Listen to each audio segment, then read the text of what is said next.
Hello, sports fans, and welcome to Waco ISD Stadium for another exciting night of Texas high school football. Tonight, the Waco Lions play host to the Bryan Vikings. I'm Lark Smith, along with the coach Butch Henry. And, Coach, I know that the Texas high school playoffs start in 2 weeks, but basically for these two teams, they start tonight. Yeah, they do, and you've heard of the Wounded Warriors organization. Well, Waco High's got their own version of that. They have 4 young men that are starters that are on crutches tonight. Jalen Harris, they're all everything back, got hurt last week at College Station. He's very questionable tonight, so Michael Stimson will get the nod at quarterback. But we'll just have to see it. It's basically the loser goes home. So that's all you can say. It's a huge game for both teams. Yeah, both teams need a win, or otherwise they start that 3-man weave in the basketball court. It's the Waco Lions and the Bryan Vikings. This is coming up next right here on Waco ISD TV. Ladies and gentlemen, tonight, Waco High would like to honor its senior football players, band members, drill team members, cheerleaders, mascots, trainers, and members of the ROTC. Seniors, thank you for your hard work and dedication through these 4 years of high school. Wishing you the best of luck in your future endeavors, and always remember, Lion pride runs deep. We'll begin with our senior football players. DJ Taylor, accompanied by his parents James and Joelle Taylor. LaDadrian Glasker, accompanied by his parents David Vernon and T.C. Glasker.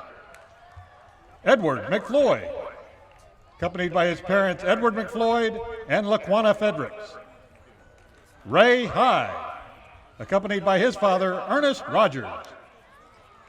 LaDamian Calhoun, accompanied by Renee Brandon, his uncle Clifton Brandon, and his aunts Regina Brandon and Renee Ward. Princeton Davis, accompanied by his parents Gary and Tracy Davis.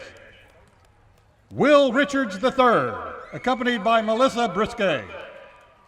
DeJour Silman, accompanied by his mother Anitra Silman and his aunt Chandra Davis. Ralph Burnett, accompanied by his aunt Nikki Burnett and his uncle William Burnett. Daylon Webb, accompanied by his mother Farrah Ratliff and his stepfather Jason Ratliff. Trey Scott, accompanied by his mother Latasha Scott. Dwayne Ritchie, accompanied by his parents Dwayne and Erica Ritchie. Trez Holmes, accompanied by his mother Dee Holmes. Alejandro Martinez, accompanied by his parents Alejandro Martinez and Rosie Palacios. Omar Essex, accompanied by his aunt Zoletta Robinson. Eduardo Acevedo, accompanied by his mother Shirley Caceres and his stepfather Juan Piedra. Brandon Davis, accompanied by his parents Charles and Lisa Davis. Cornelius Manning, accompanied by his sister Barbara Cook and his brother-in-law Theodore Cook. Ramiro Toribio, accompanied by his mother Sandra Toribio and his uncle Diego Hernandez. Cameron Gutierrez, accompanied by his father Don Gutierrez and his mother Shaylee Page Gutierrez. Jordan Hamilton, accompanied by his parents Larry Hamilton and Lisa Pounder. Thomas Johnson, accompanied by his uncle Lorenzo Davis. Tyrese Beasley and his parents, O.C. Beasley and Latanya Mathis. DeAndre Sykes and his parents, Andre Sykes and Elisa Ellis. Alex Flores and his parents, Juan and Yvonne Flores. Jaime Calderon and his mother, Joyce Sims. Juan Arroyo and his mother, Margarita Arroyo. Lackenbury McKinney, and accompanied by Coach Hurtado. Chaz Sims and his mother, Ruthie Sims, and his grandmother, Dr. Brenda Woods Gordon. And Kevondre Black, accompanied by his grandmother, Paulette Nugent. We also want to recognize our senior athletic trainers, Andrea Estrada, escorted by her mother, Azucena Martinez, and her father Juan Estrada and her brother Andres Estrada. Maddie Guerrero, escorted by her parents Juan and Carly Guerrero.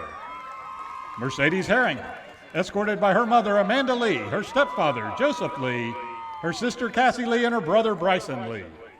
Yvonne Perez, escorted by her mother Irma Garcieta. Mariah Ramirez, escorted by her mother Rosa Zepeda. And now our senior cheerleaders.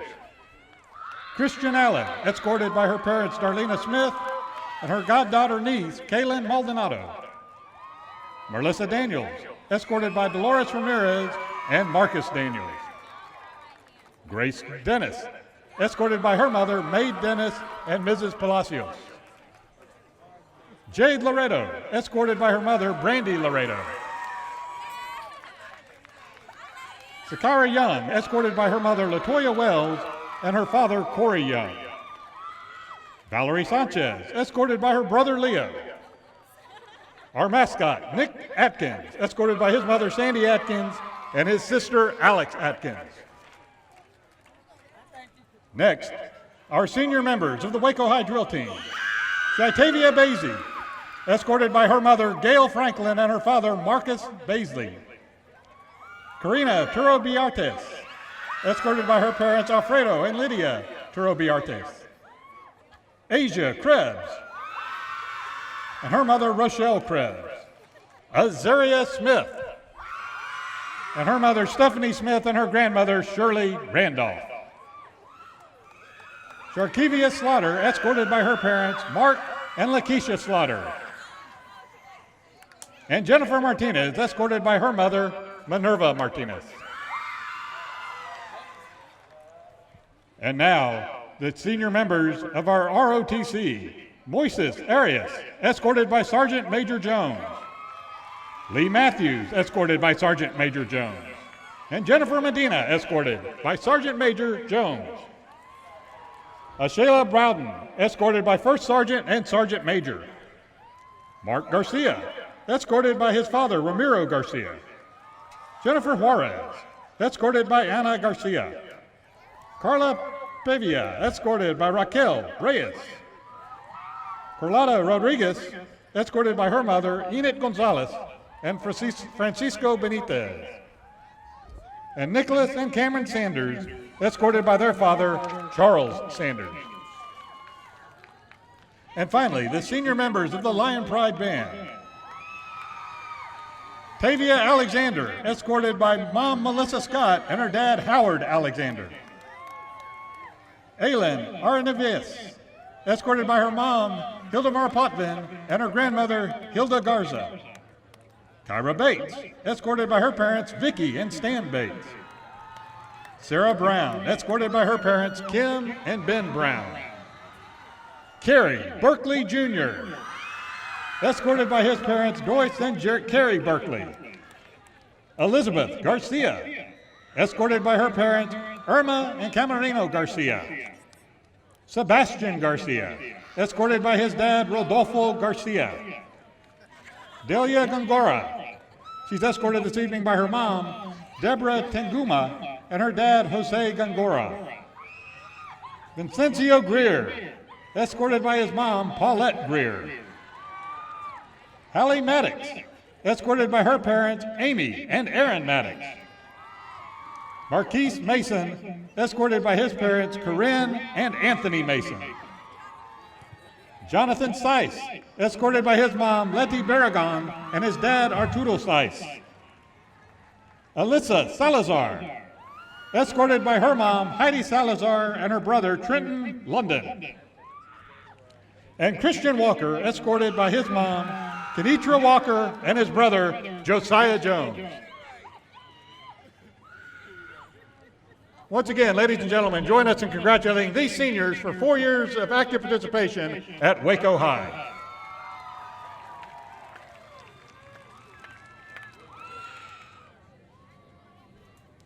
Ladies and gentlemen, tonight we'd like to recognize Coach Tim Walker as Waco ISD's Coach of the Week. And we want to thank Coach Walker for his hard work and loyalty to Waco High. We wish Coach Walker and the Lions all the best the remainder of this season. We'd also like to take this opportunity to recognize Ken Heller as Waco High's Teacher of the Week. We'd like to thank Mr. Heller for his hard work and loyalty to Waco High, and we wish Mr. Heller and the Lions the best for the remainder of this year.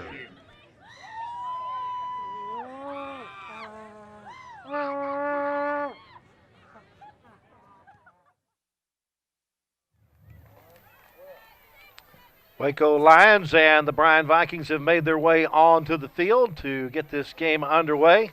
The Bryan Vikings under the direction of Ross Rogers. It's his 4th year as the Vikings head coach, but he was a longtime successful coach there in the Bryan College Station area, Mr. Henry. Yes, he was, and then he went down to Harker Heights for a few years, and Ross ought to be close to retiring, I would think. Well, he's retired once. He was retired for 5 years before Bryan hired him back, and he said that, even when he went to A&M Consolidated, he said that Bryan was really his dream job. So he's getting to finish his career at his dream job. Well, he's a good coach. He's done a good job, and this is just a huge game for both teams because whoever loses this game, their playoff hopes are over. That's it. Absolutely. That's why we said on the pregame they're going to start that 3-man league. Yeah. The junior ROTC presenting the colors at midfield. As we get ready for the national anthem here, the Waco Lions come into tonight's game with a record of 4-4 on the year and 1-3 in district play, while Bryan is 4-4 on the year and they're 2-2 in district play. And as Coach said, a win tonight is almost mandatory for both teams if they have any playoff hopes. It'd be interesting to see because Waco High is certainly fighting with a short stick due to the injuries, but you got to play the hands you're dealt. Time now for the national anthem as played by the Waco High School Band. Followed by a special video performance of Texas, Our Texas.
Tonight and next Friday, the last 2 dates on the regular schedule for the high school football season.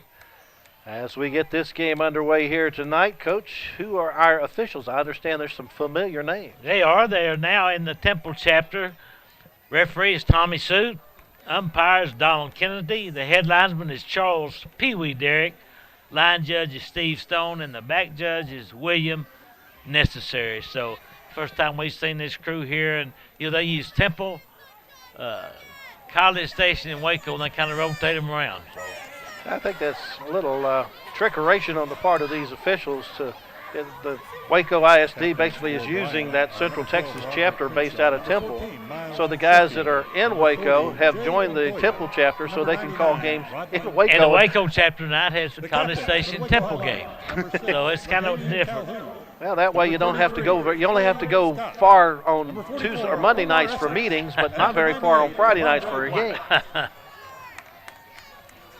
Captain's meeting at midfield, and here's William Necessary to.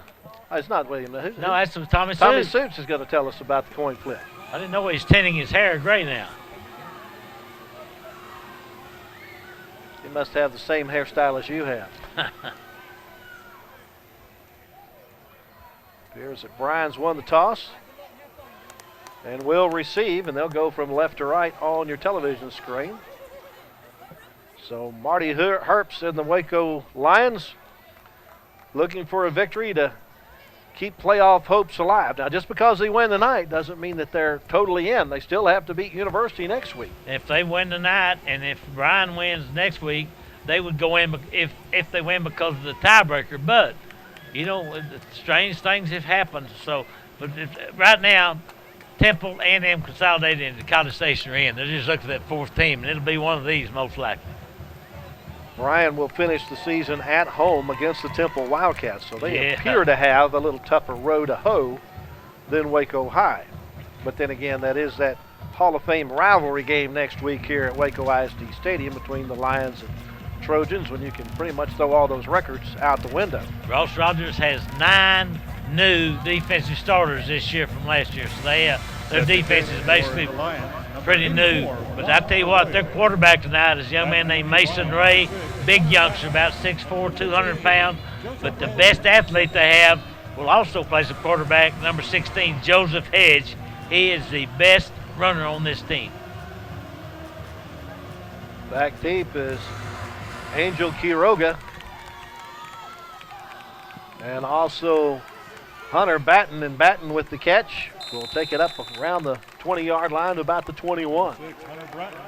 Hunter Batten is their best running back, so no question about it. He's their bell cow. But we've got to keep a close eye on the quarterback, Mason Ray. He's a better passer than he is a runner, but he is a big drink of water, 6'4", 200 pounds. Comes into the game with 52 completions and 106 attempts for 637 yards. That does not include last week's stats when they defeated Bryan Rudder by a score of 33-20. Their other district win over University 70-28, and also that's the only other district win for them. Ray, the quarterback, has some running room.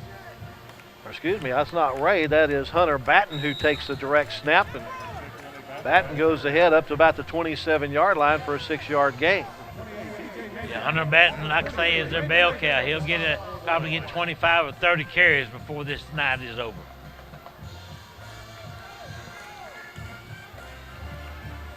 Once again, it's Batten at the quarterback spot and not Ray.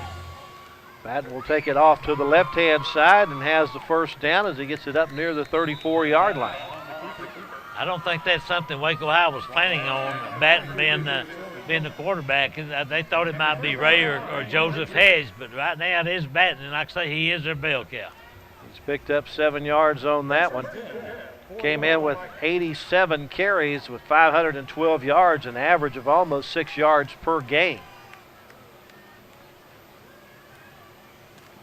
This time it's number 16, Joseph Hedge, with the football on the direct snap. Does this kind of look like Kansas State to you, Coach? It does, and I tell you, Joseph Hedge, Marty Herbst kind of compared him to Jalen Harris, and that's the type of athlete he is.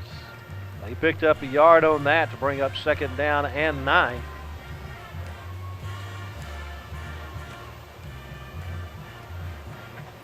They're huddling up. Is that what that is? Yeah.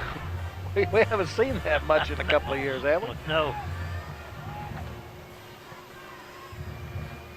Batten back at the quarterback spot will pitch it to Ray, who will toss it out in the flat. It's complete to James Townsend, and Townsend will pick up the first down. So Ray was in the game, but at a wideout spot, takes the pitch and ends up getting a 9-yard pass for the first down. I kind of like that play. That's a little different wrinkle than we've seen. Certainly is. It's out to the 44-yard line after that 9-yard gain.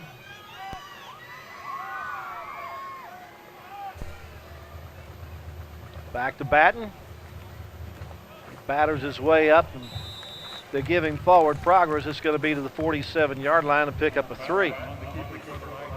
The Bryan band has just now arrived in the parking lot. They must have got lost or had bus trouble or something. Or maybe they thought it was an 8 o'clock kickoff. I think they were waiting for the machine at the Dairy Queen in Calvert to refreeze so everybody could have an ice cream cone.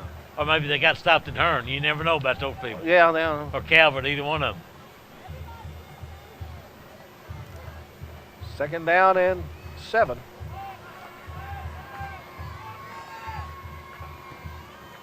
Off to the left-hand side. Hedge will get it into Waco High territory. I'll tell you what, this is a pretty nice drive they have going right now. Waco High needs to get a stop, but they have third and about 3, so they're moving the football pretty well. They're mixing up their plays. Well, it's officially the 49-yard line, but just barely into Waco High territory.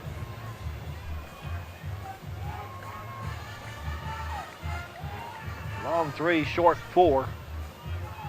Back to pass is Ray in the flat to Bratton. There's 4 Waco Lions chasing him down. He'll get no gain on the play. Brings up the 4th down.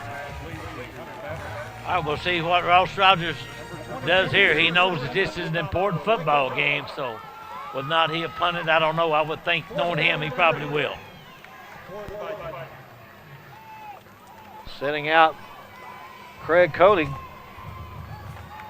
as the punter. If he punts it, you never know. Nobody's sent. Waco High is not buying the punt. They send nobody back to receive. Bad snap, but he is able to get it off, and it's not a very good punt. Matter of fact, it'll take a Waco High roll and be killed at the 40-yard line. Coach, that's just a 9-yard punt.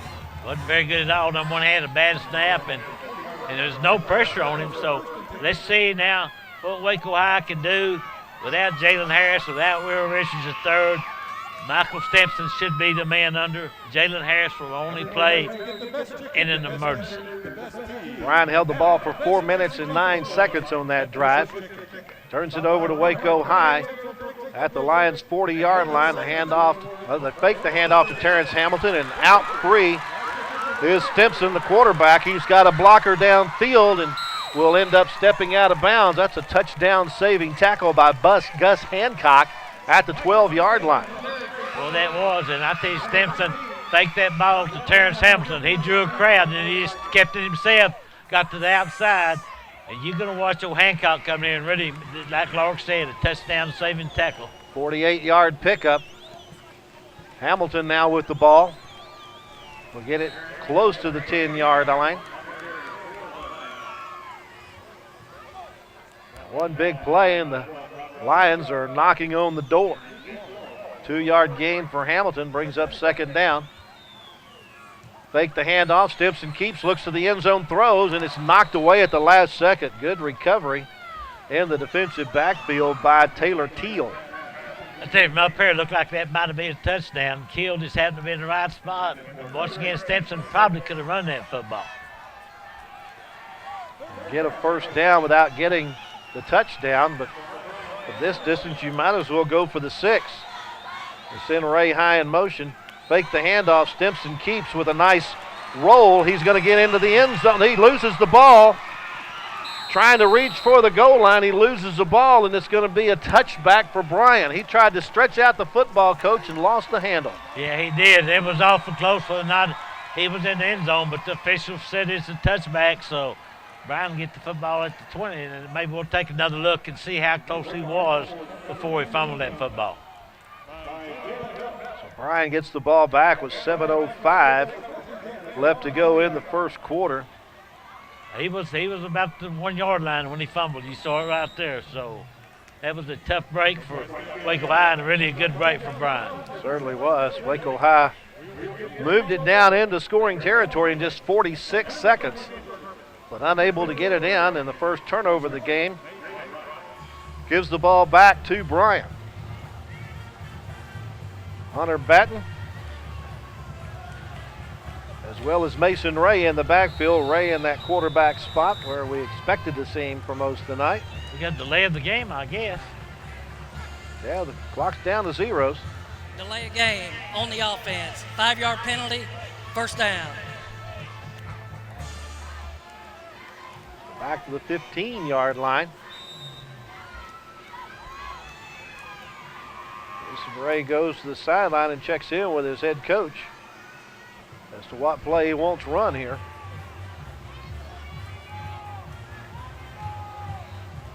Ross Rogers won a state championship in 1991 with A&M Consolidated. Hands the ball off to Bratton, and Bratton gets into the secondary, takes it all the way to the 38-yard line before Ritchie pushes him out of bounds. Well, Batten is their main man. And by the way, I do see Jalen Harris on the sideline. He was warming up, throwing passes. I don't think he'll be going to the football game anytime soon, but he is available if needed.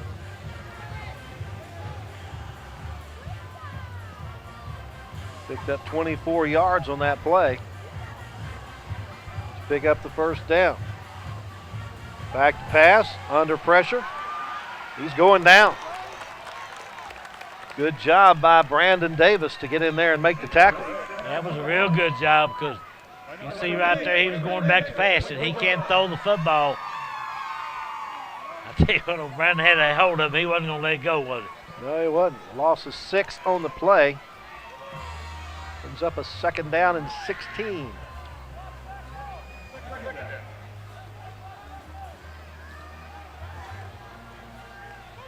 They send Hedge wide to the far side.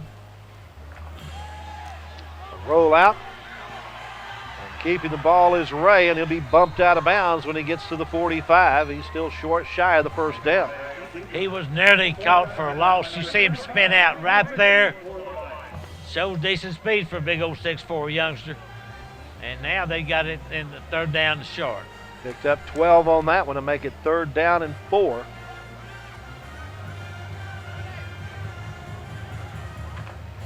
They picked up 2 first downs in their first possession before having to punt it away. Picked up 1 first down in this possession so far. Handed off to Batten, and Batten finds a hole on the backside, gets it into Waco territory, down to the 45-yard line to pick up a 10 and another first down. That Batten's a dangerous young man. You'll see that's kind of a Nick Ward type play, kind of a cutback. Started off the left, came back against the grain and picked up the first down. Clock continues to roll. Under 6 minutes to go in the first quarter. We're still scoreless. Waco High has had the ball once and turned it over at the lip of the cup.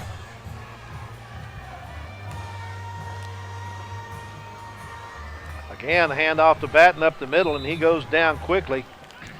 Grabbing him at the ankles was Dwayne Ritchie. I don't think it's any surprise that they are running off tackle where old Vincent used to be playing Big Nikivian. We saw that when he went down last week. They started running right where he was. Yeah. The week before that. He's one of those guys on the sidelines leaning on crutches. Yeah. Like a mash unit there. 2nd and 10. Ray looking to pass, and all of a sudden here comes somebody from his backside. Corey Ebron just swallows him up. Corey Ebron been playing well all year for this team, and he's only a 10th grader. Takes it all the way back to the Bryan 49-yard line, a loss of 6 on the play. Brings up third down and 16. They had a 2nd and 16 a moment ago and was able to overcome that. This is certainly a passing situation. Now, if you're Waco High, you try to send a linebacker and try to get old Mason Ray sacked in the backfield. 3 wide outs to the near side, a lone receiver to the far side. Ray looking up the middle, nowhere to throw. Now he's being chased and will get it complete out in the flat to Hedge, but it's not going to be enough for the first down as he gets it out to the 41-yard line back in Waco territory. Watch Mason Ray here. He had plenty of time, rolled out, throws a good pass. Hedge makes the play. So once again, 4th down. I don't think they'll punt it here. I really don't. 4th down and 6 at the 41.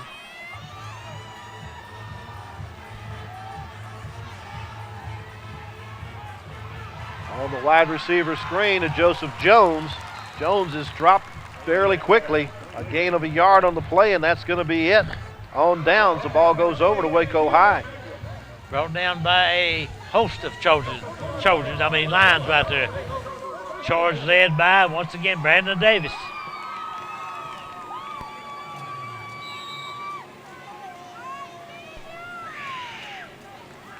Had it for 2 minutes and 54 seconds on that possession. It gives the ball to Waco High with 4:11 to go in the first quarter of a scoreless game. Hand off to Hamilton, and he'll take it up for about 7 yards up to the 47-yard line. Darian McLean, Tyrese Beasley, Cameron Gutierrez, Cornelius Manning, and Thomas Johnson. Those are the big guys up front opening up those holes. Hamilton again with the football.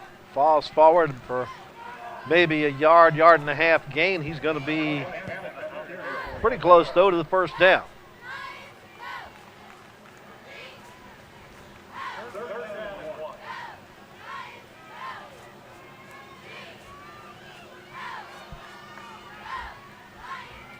Third one, looking to pass. Tuxton now throws across the middle, complete to Ray High. High will get it all the way down to the 30-yard line in Bryan territory. 21-yard pickup on the pass from Stimson to High.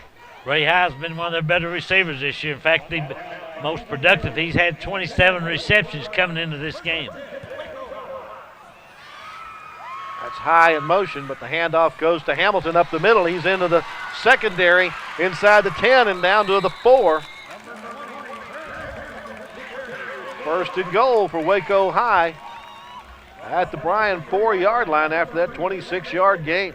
Remember, they were knocking on the door a little bit earlier and then fumbled the football. They need to punch this one in. Hamilton has it again, and he does punch it in for the touchdown.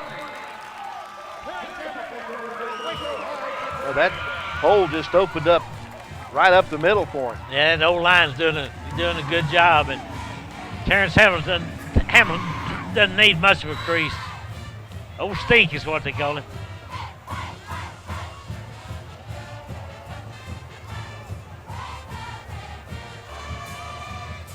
Point after put on the board by Chris Escada gives Waco High the lead. It's 7-0 with 2:53 left to go in the first quarter. Well, that's the way you want to start the football game. Actually, that should be 14-0, but it's not. The Waco High offense has seen something they can take advantage of against this Bryan defense. Lions go 60 yards in 5 plays and took 1:18 to get the ball in the end zone on that 4-yard run by Terrence Hamilton. There's another look at it. I don't even believe he was touched on that run. That's how big that hole was up the middle. Nice job there, just handing it to Pee Wee there at the back of the end zone. See Marty Hurst down talking to the kickoff team. We may see one of them pooch kicks. Who knows? We've seen it all this year. We've seen the onside kick on the opening kickoff of the game. And it worked. That happened last week with the University Trojans. Gus Hancock and Joseph Hedge are the 2 deep men.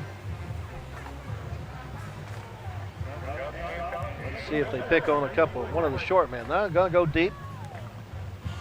To Hedge. But straight up the middle. And gets it out to about the 34-yard line. I tell you, young man that's really played well for Waco High this year is that linebacker, Dwayne Ritchie. He wears number 35. He really has played well. He's had a very good career here with the Lions. I think Jair Silverman is another young man that's played well. I think he's had 73 tackles this year. I think that's second on the team. Wow. Ray is going to be one of the wide receivers on the far side. Hedge will be receiving the deep snap. Looked left, comes back right. Waco High chasing him to the boundary, and he falls forward up about to the 44-yard line. Pick up a 10 on the play and a first down. Pretty nice run right there. That time you take another look at it. Joseph Hedge, the third. He is the third. I guess there's a couple of them ahead of him.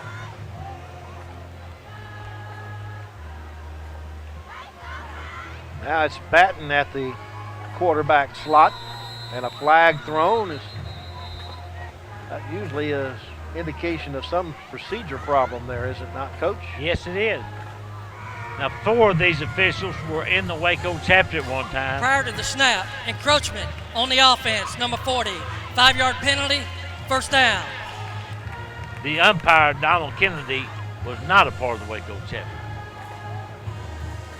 Just the second penalty in the game, both against Bryan and both for 5 yards. And both came on a first down, so it's a first and 15, back of the 39. Batten takes it around the left side, and we'll get maybe a couple of yards out of it to the 41, and that's all. Boy, Batten has been the workhorse so far tonight as far as carrying the football. But you see that Waco High defense is, they're running to the football. That's good to see that. His 9th carry of the night for 58 yards. Second down and 13. The Vikings trail the Lions 7-0, and there's a minute 40 and counting left to the first quarter. On the pitch to Ray. Ray looking for an open man, throws it in the flat. It's incomplete, intended for Jermaine Townsend. I tell you what, they're pulling out all the stops tonight. You take another look at it, and that's good defense that time on behalf of Waco High's Edward McFloyd. His nickname, don't ask me why, is E3. I'm sure that's not an error on the first baseman, I don't think. Let's hope not. Speaking of first baseman, who are you rooting for in the World Series? Cubbies. Kind of hard not to root for both of them, isn't it? Yeah, it is. I wouldn't be upset if either team won it. I'm with you. Not like Toronto's there. No. Third down and 3. Going deep across the middle and overshoots his target. About the closest person to it was Edward McFloyd. So this does bring up a punting situation, and hopefully Angel get off a little better kick. I guess that's I don't know who the punter is. It may not be Angel. Lions are going to send 2 back. Ray High on the nearest side. It's Craig Koenig back there to do the punting. Get a better snap this time and gets it away. Should have caught the football. They got an extra 15 yards out of it because of the roll. Down to the 17-yard line. Why didn't he catch it, Doc? There was nobody coming down on him. I mean, you let that ball hit the ground. If he gets the right roll, you saw what happened there. All you have to do is put up a hand and catch the ball. Waco High gets it with 1:12 to go in the first quarter. They have the lead 7-0, but they have it at their own 18-yard line. Bryan held it for 1:41.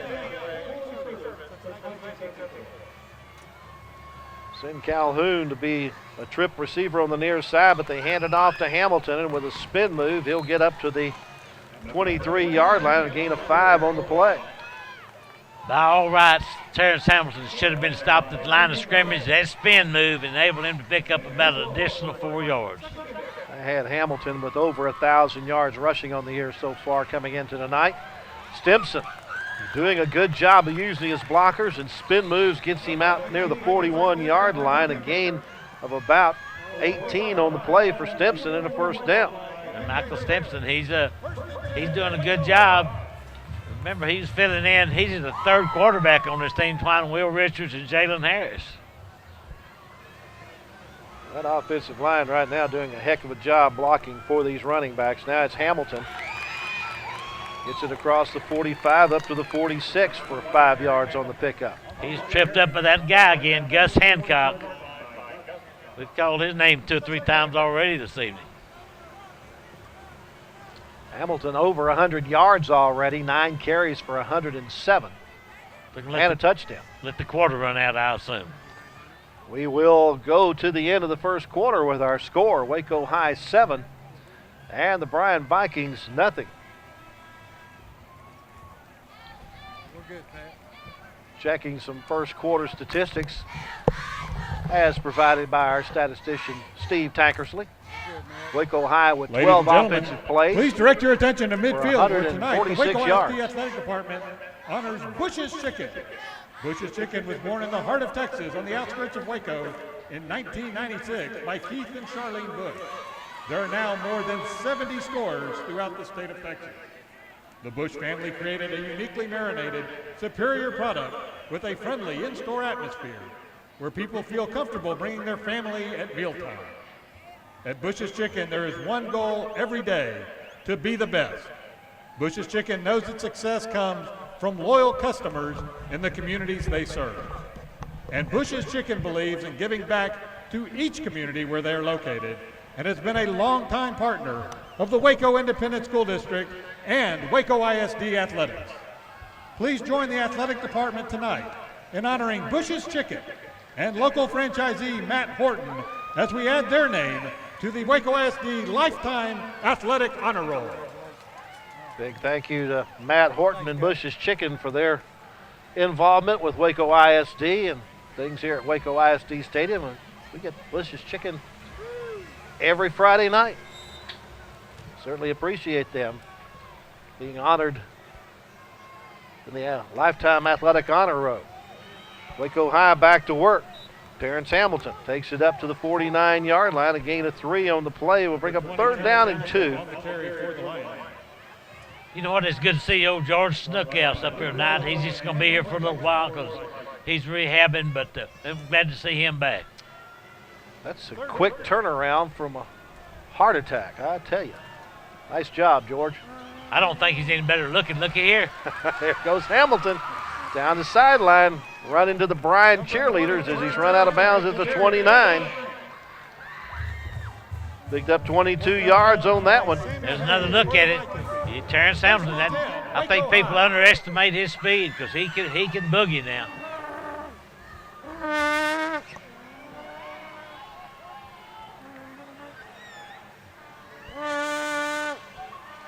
Stimson looking to pass, goes to the sideline. It's almost picked off. Playing center field back there was Samuel Hayes, and he almost had a pick. I think we'd be remiss if we didn't, our prayers and thoughts go out to Ed Love, the principal of Waco High, who lost his son in Arkansas. So our prayers and thoughts go out. I remember Kenneth Love when he was at Waco High. It doesn't seem that long ago. Actually, he's only 27 years old, I believe. Yeah, that's a tough deal. 2nd down and 10.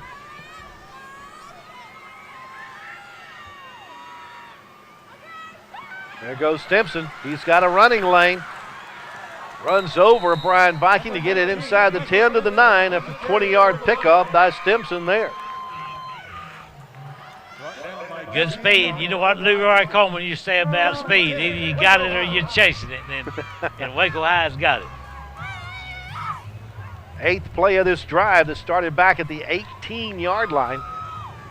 It's in high in motion, but they hand it off to Hamilton, and Hamilton busts his way down to the 2.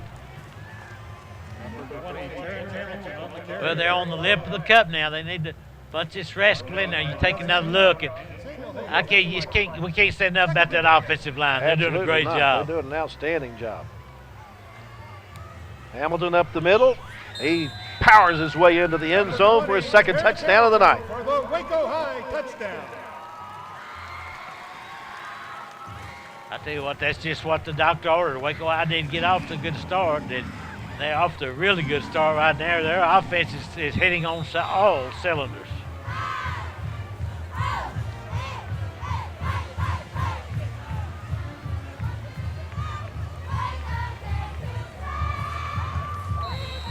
Extra point put on the board.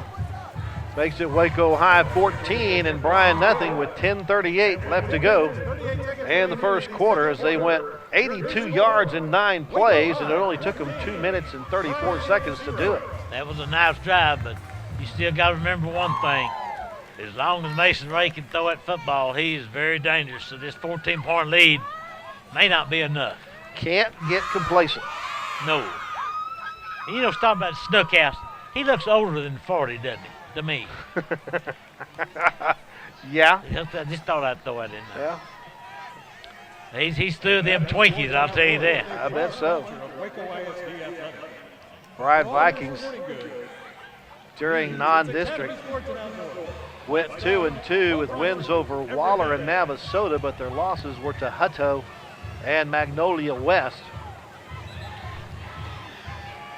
District play came around. They lost to College Station, then beat University, lost to A&M Consolidated, and then last week beat Rudder. And next week, like you said, they go to Temple, so the road does not get any easier. No, it doesn't.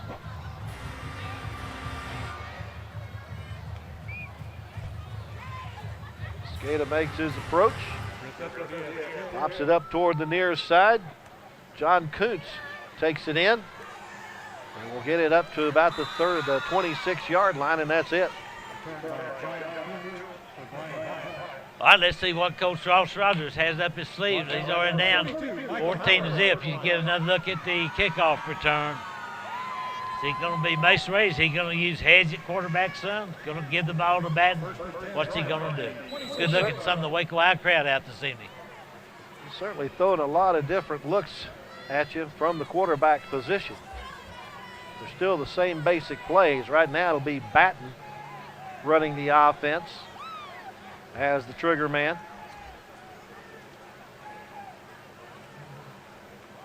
Start is to his right, comes back to the left following the lead block and gets it up to about the 31-yard line for a 5-yard gain. Well, what a good hit that time by Dwayne Ritchie, who's really played well this entire season. There's old Dwayne coming in, pretty good lick. Actually, they're going to give him 6 up to the 32. Be 2nd down and 4.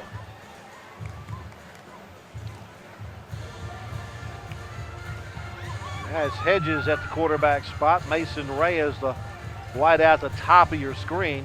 Hedges on the quarterback counter will get the first down as he gets it up to the 38-yard line. Reminds me of the Tom Mickey, Cody Carlson days. They just rotate quarterbacks, don't they? Pretty much so.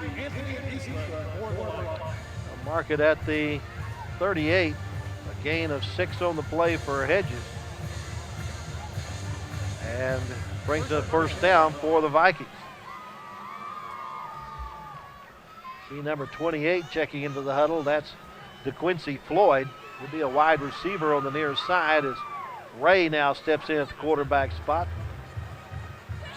Rolling to his right, looking to pass, and throws underneath the Townsend, and Townsend's pushed out of bounds at the 42-yard line. Gain of 4 on the play. I'm not sure, but I think that was Dwayne Ritchie again that knocked him out of bounds. Let's see if we can take another look at. No, it was not Dwayne Ritchie. It was DJ Mangum that time. Again, Ray at the quarterback spot. He is the guy that will pass the ball mostly out of this formation. Hands it off to Batten this time, and Batten spins his way across the 45 to the 46 for a gain of 4. Let's see, old Adrian Glassinger going in now, trying to shore up that defensive line. And he's certainly capable of that.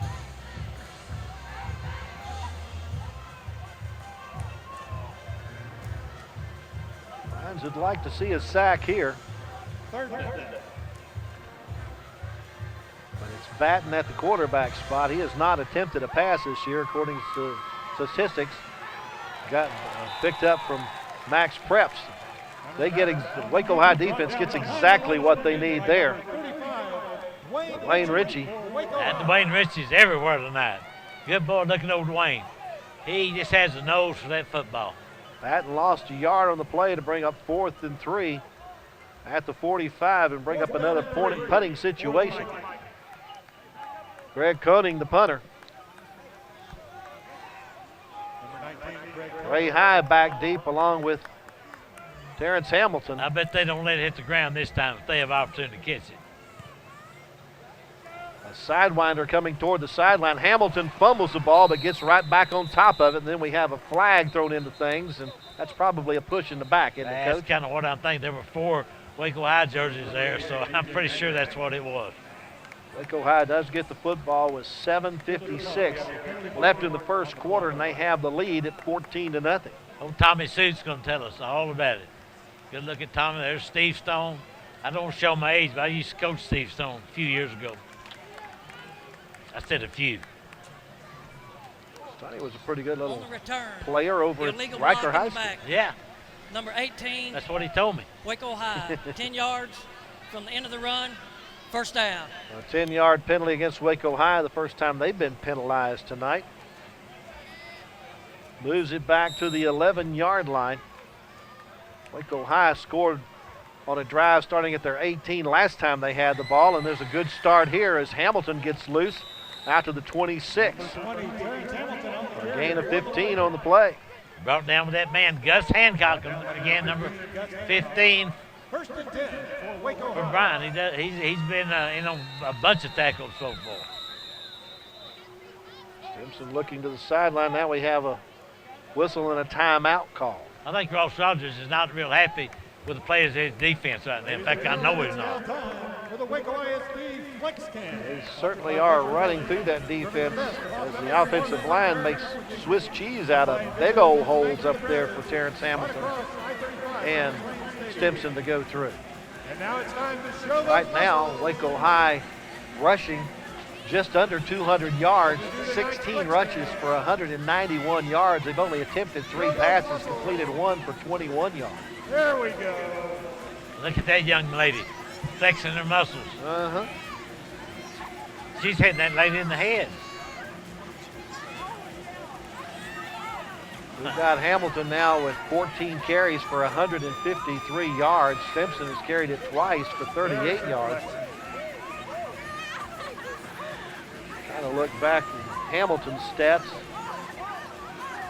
He had a 300-yard game against Temple, carrying the ball 39 times against the Wildcats here at Waco ISD Stadium. A game that the Lions did not come away with the win. Hamilton sheds a couple of would-be tacklers, using the pat drill to stay on his feet. Nice run by Terrence Hamilton to get it near midfield. I tell you, old Stink showed me something that time. I thought he had like a 3-yard gain. Next thing I know, he kept moving and picked up good yardage. Well, they say he got to the 43, so he picked up 17 on that one. Apparently that's where he stepped out the first time. I don't think Waco High is going to set any passing records tonight as long as they run the football like that. Probably behooved them with the injuries they have to shorten this game as much as possible, and that's how you shorten it. You just keep running up the middle like that. Looked like Hamilton shed his shoe back at about the 43-yard line and still was able to get near midfield. Matter of fact, got across midfield to the Bryan 49-yard line. I know you got to come out when your helmet comes off. What about if your shoe comes off? Only if you need to put it back on. If you don't have time to put it back on, he does come to the sideline to put the shoe back on.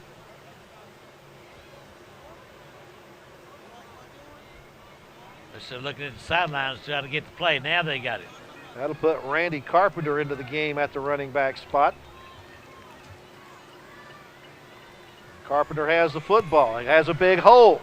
He could have stayed on his feet. He could have gone a long way, but there is a flag in the middle of all of that. Brought down at the 42-yard line by Gus Hancock. I hate to say who tripped him up that time, but it was Gus Hancock again. All right, let's see if these officials can tell us exactly what's going on.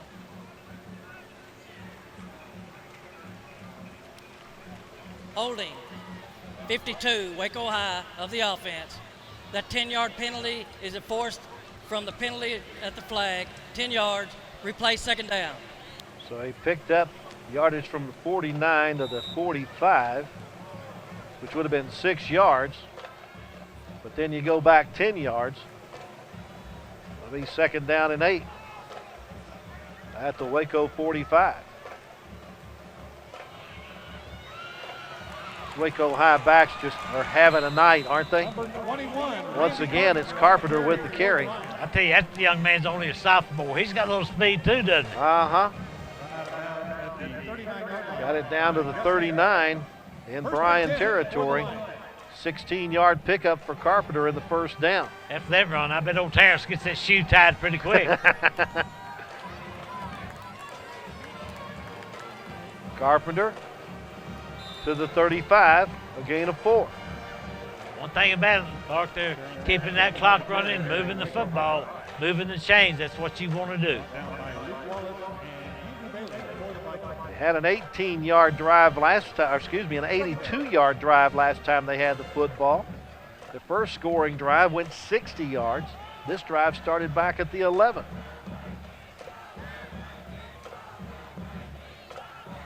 It's 6 plays deep into the drive, and they're already at the 35 in Bryan territory. Fake to Carpenter, throw in the flat is overthrown, intended on the far side to Calhoun on the wide receiver screen. I'm a little surprised at that particular call. I know they're trying to shake things up a little bit, but they've had too much success on the ground, in my opinion, to start throwing the football.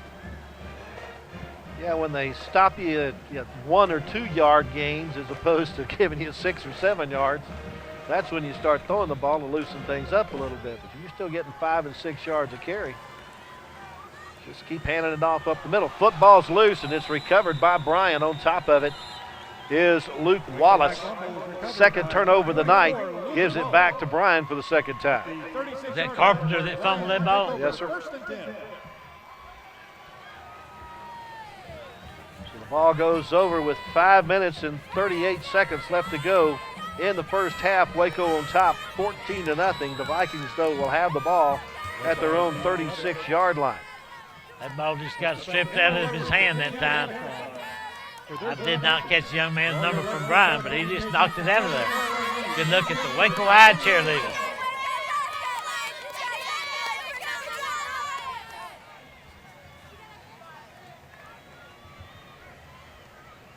Ray at the quarterback spot, hands it off to Batten.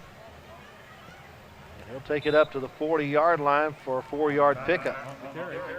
In George Snookhouse's absence tonight, we've got Pat Atkins doing the PA and his lovely wife doing the spotting for him. And I know who the best looking one of that bunch is. It's not Pat.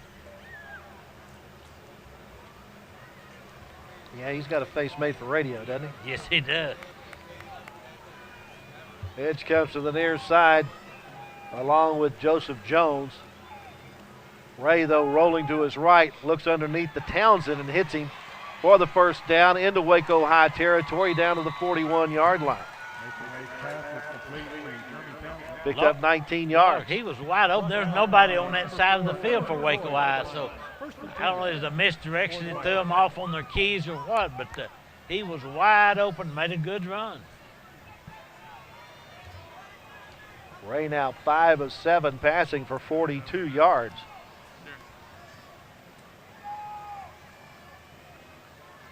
Hands it off to Batten on the right side. He gets into the secondary all the way down to the 26. Pick up a 15. They're sending big Cativas Norman. His name is Catfish into the ball game, number 95. Kind of slow down that run a little bit. Picked up another 1st down. 1st and 10 for Bryan. From 26. Quarterback Mason Ray went to the sideline, talked to his head coach Ross Rogers, and takes the play to the huddle. Break the huddle with 14 seconds left on the play clock.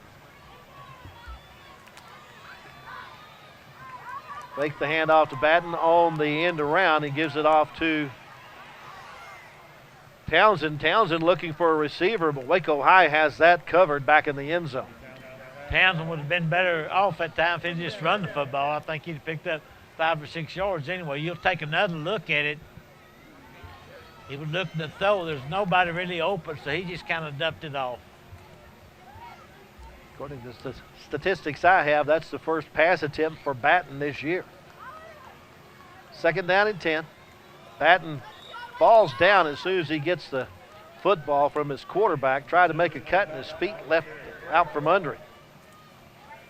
So these next 2 downs are huge for both teams. 3rd down and long for Bryan. I know they're not going to punt the football. They're probably a bit too far away right now for a field goal. Yeah, Batten lost 2 yards on that play, so it brings up 3rd down and 12. They've already given the ball up on downs 1 time here in this first half. Quick out, complete the hedge, but he's knocked out of bounds at the 23-yard line. Pick up a 5 on the play. Knocked out by DJ Taylor. 4th and 7. There comes old DJ in your picture right there. They might opt for a field goal here, but it's going to be a pretty long one. About a 40-yarder, isn't it? I saw Angel Quiroga warming up as the field goal kicker in pregame. And that's who it is. Out to attempt the field goal out of the hold of Luke Martin. Good snap, good hold, got the distance, but it's off to the left, no good. So with 3:12 left to go in the first half, Waco High gets the football, and they have the lead at 14-0. Be nice Waco High get about a 3 minute 12 second drive going and get some points on the board. So Waco has it at the 23-yard line. Terrence Hamilton is back in the backfield. Got both shoes on? I think so. I think he does. Stimson, the quarterback. Hamilton has the football, sidesteps a couple of Vikings, and stays on his feet for a gain up to the 26-yard line. That 3 yards, those are 3 tough yards. And that's one of the few times tonight that Bryan has held Hamilton to less than 5 yards on the carry. 2nd down and 7. He's approaching, he's just 19 yards shy of a 200-yard first half.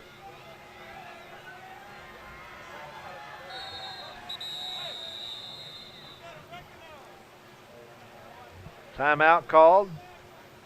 I believe this is by the Bryan Vikings. Bryan. It's their second That is their timeout. second timeout of the first half. Of course, this being the final home game for Waco High before they take on University in the Hall of Fame game next week. This is, of course, senior night. There's some pretty good seniors on this football team, Coach. Have put in some good years for Marty Herbst. Guys like DJ Taylor and LaDadrian Glasker, Edward McFloy, Ray High, Damian Calhoun, Will Richards III, DeJour Silman, Dalen Webb, Trey Scott, Dwayne Ritchie. These are guys we've been talking about them for about 3-4 years now because they've really been putting in the effort. The one thing about it, they got Hamilton and Jalen Harris back for next year. That's a good place to start, isn't it? Absolutely. Guys that play up front like Tyrese Beasley, Juan Arroyo. Enjoying their senior night here at Waco ISD Stadium.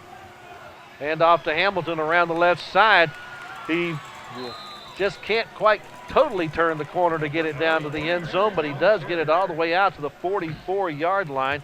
Pickup of 18 on that play and a first down, and he's just a yard shy of that 200-yard mark. I think now that'll kind of change the offensive philosophy for Waco High. I think they may air this thing out a little bit because the time is slowly but surely getting away from them, but it's still 2 minutes and 32 seconds left.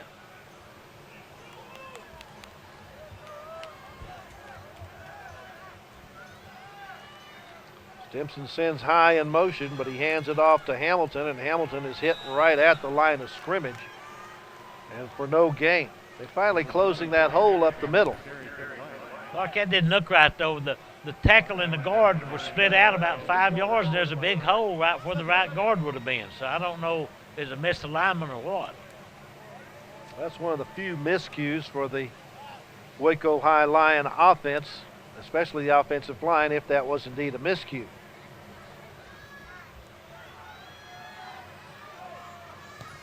Hamilton around the left side, tackle from behind the line of scrimmage.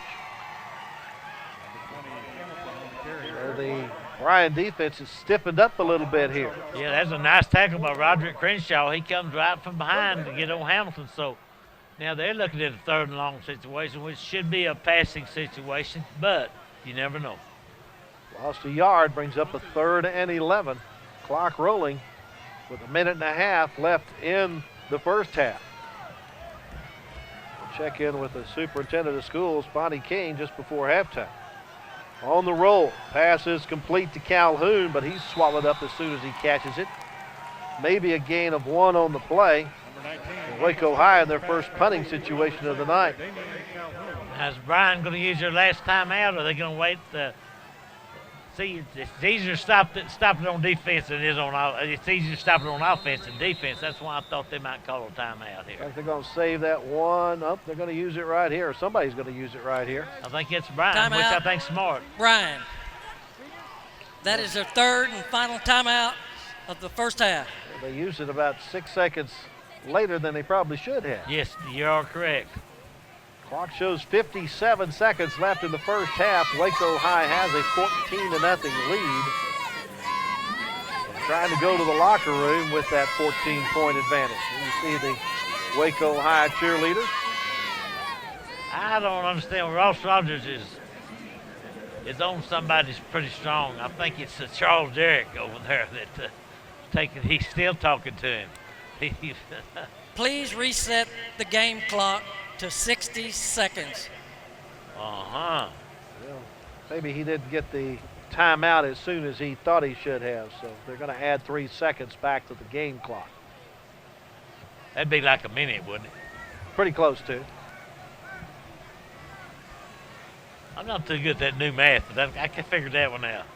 No, that was new. No, yeah, it is. Okay. Brand new. 2 and 2's not 4 anymore. Thought I'd tell you. Gus Hancock is back to receive the punt. Rugby-style punt on its way from Stimson. We'll get a Waco High roll. Hancock, though, picks it up on the bounce and will get it up to about the 23-yard line. I tell you, it's Gus Hancock. I like the way he's a good football player. He's made a lot of tackles tonight. So I think right now you're really going to see Mason Ray air that thing out. I think you're right there.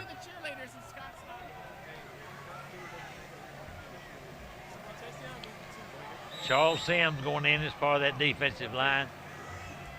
That secondary better be loose because they pretty much got to throw the football. They're out of timeouts. They're down 14-0. Ray has Hedge wide to the left along with Joseph Jones. Fakes the handoff, rolls to his right, looking for Townsend underneath, but he's covered. Now he's going to have to just run out of bounds with it. Good job of pressuring him out of bounds by Waco High's DeJour Silman. One thing that did to Bryan's advantage was stop the clock. So Ray picks up 2 yards on the play to bring up 2nd down and 8, but a good job by the Waco High secondary to cover that play. Now Mason Ray is a wide receiver at the top of the screen, and Batten and Hedge are the 2 back. It'll be Hedge that will take the snap, and he'll go the quarterback counter, and he'll be hit immediately. The guy that hit him immediately was Edward McFloyd. E3, baby. Yeah. He didn't necessarily make the tackle, but he at least disrupted the play. Against Waco High, they still have 3 timeouts remaining unofficially. I guess they're going to be content to let this clock run out. And I believe that we've seen the last play of this half, so we'll be hearing from Dr. Bonnie Kane here in a minute, I would think. Brings up a 3rd down and 10 after that 2-yard loss for Hedge, and they will not run another play as they'll let the final seconds drift off the clock here at halftime. It's 14-0 Waco High over the Vikings at the half. Now let's go to the field and check in with Dr. Bonnie Kane. All right, thank you, Lark. I am here with the man of the hour, Mr. Scott Stuhler. I hear there's some great things going on at the band program. Is that true? A few things. We've been really busy. October 8th, we started with our first U.S. bands competition, and that was the Central Texas Championship. And Waco High's band won first place in Group 3 Open, plus we advanced to the finals, so we got to compete against some huge bands like Anderson from Austin and some of those bands. The next week, we went to another contest, which was actually another U.S. bands down in San Antonio, and that was the Yamaha Cup. And in that one, we came in second place in Class 3 Open. Didn't advance to finals, but again, kids saw some really good bands and it pumped them up. 2 weeks ago, we went to UIL, which was over at Midway's Stadium, and band received straight Division I ratings from all 3 judges. So they've been doing a great job. They really like this show. And next week, we're going to another contest. We're heading back down to the Austin area. We're going to Round Rock Stadium, and it's another U.S. Bands big one. It's a Remo finale contest for the end of the season. And there's like 7 or 8 bands in our class, and we hope to throw down some good stuff at that contest too. So they've been really busy, along with all the football stuff that we do and everything else, and they'll be performing in the Veterans Parade, and just really busy. Very little sleep. Sounds like you guys are doing a great job with them. Congratulations. Thank you. Great Appreciate leadership it. produces Thank you. great bands. Thank you. Thank you. Okay, we are fortunate that Waco ISD have the most beautiful cheerleaders in the world. Thank you so much. It's a fact. I didn't say that. I mean, it's pretty well known. What's your name? Thank you. My name is Jade Laredo. My name's Christian Allen. So tell me about being a cheerleader for Waco High. Well, being a cheerleader is like so awesome, especially in high school. You get to express yourself and you get to be known around school in a positive way, you know, in a very positive way. And you get a good outlook, and you get to go like football games, and these are the best experiences you'll ever get in your life. Great. How about you? My favorite part is that I get to spread spirit around the school, and I get to be a really good role model for a lot of the little girls in our community. They always look up to us, and it really makes me happy that I can be a positive influence in their life. Okay, thank you, girls. Thank you for representing us so well. Thank you so much. Aren't we lucky? Thank you. I appreciate it. Back to you, Lark and Butch. All right, thank you, Dr. Kane. Again, we are at halftime. The Lions on top of the Vikings by a score of 14-0. Our halftime activities coming up in a moment here on Waco ISD TV. And now, Waco High School proudly presents the 2016 Lion Pride Marching Band and Scarlet Line Drill Team. The 2016 Scarlet Line Drill Team is under the direction of Charmian Fletcher and Wanda Johnson. Officers are Captain Circadia Slaughter, co-captains Azaria Smith and Sheandria Mathis, and First Lieutenant Reagan Lawrence. The dancer of the week is Deaudrey Weaver. Tonight, the Scarlet Line is performing the old school Jackson 5 hit, I Want You Back. The Scarlet Line would like to dedicate their performance to the 2017 senior class.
Awesome job, Scarlet Line.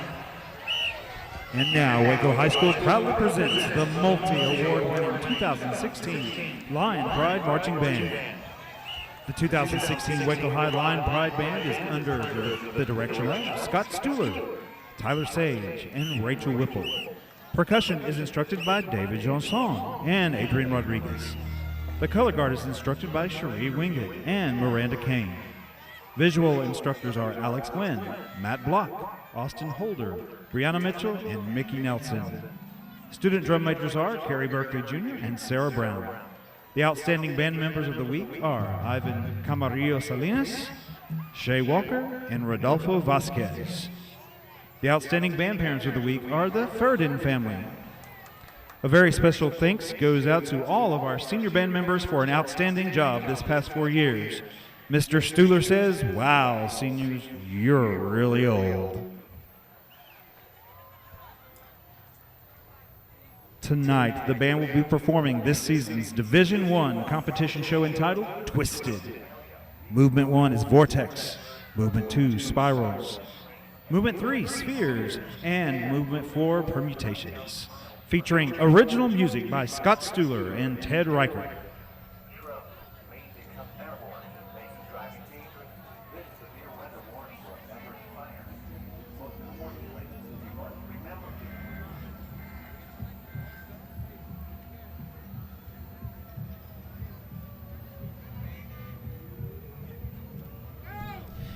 Drum majors Carrie Berkeley Jr. and Sarah Brown, is your band ready?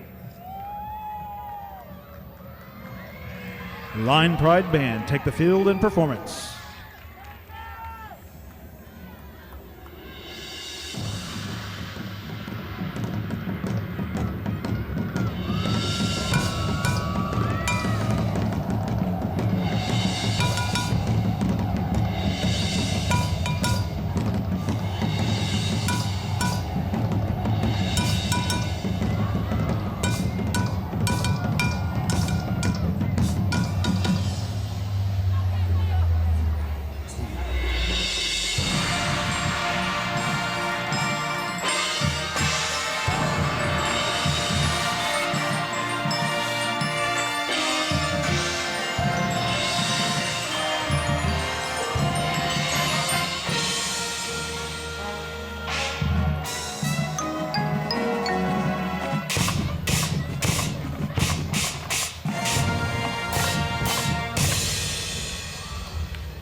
The 2016 Lion Pride Band would like to thank you for your attention and support this evening.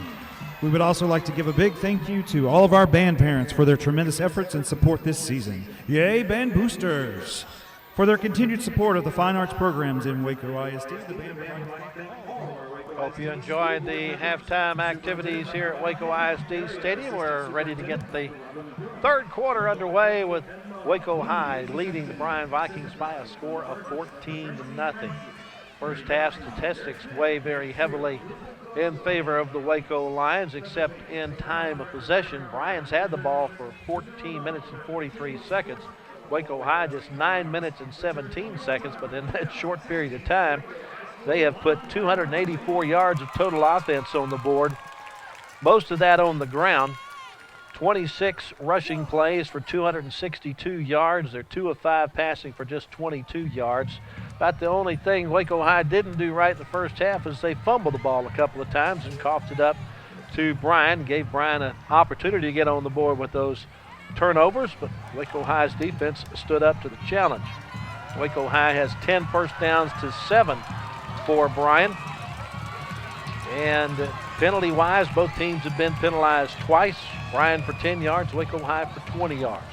Individually, the leading ground gainer is Terrence Hamilton, 198 yards on 20 carries, and that's just in the first half alone. Stimson has carried twice for 38 yards. Carpenter off the bench when Hamilton lost a shoe, carried it 4 times for 26 yards. All that for Waco High on the rushing side for the Vikings. They are led by the 84 yards of Batten on 15 carries. Hedge has 19 yards on just 5 carries. And the passing department, Ray has been on target pretty much, 6 of 8 passing, but only for 47 yards. Waco High Stimson, 2 of 5 passing for 22 yards.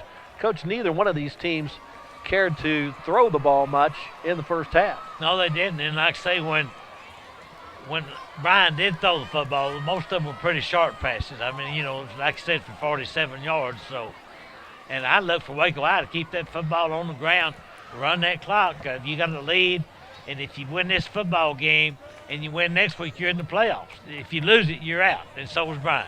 Well, part of the idea is to get the ball first here in the third quarter, which they do. Eat up as much clock and maybe put some more points on the board, get you a little bit more distance on the Vikings here in the third quarter. Try to milk that clock for as much as you can. Ray High is going to go deep to receive the kickoff along with Randy Carpenter. Carpenter kind of a surprise in the first half, Coach, when he came in to spell Hamilton after losing a shoe and got 4 carries for 26 yards. Yeah, he did a good job. They finally coughed the ball up, but he showed a little speed. And you can see the Bryan band across the way. They may be out of there for the third quarter. Maybe.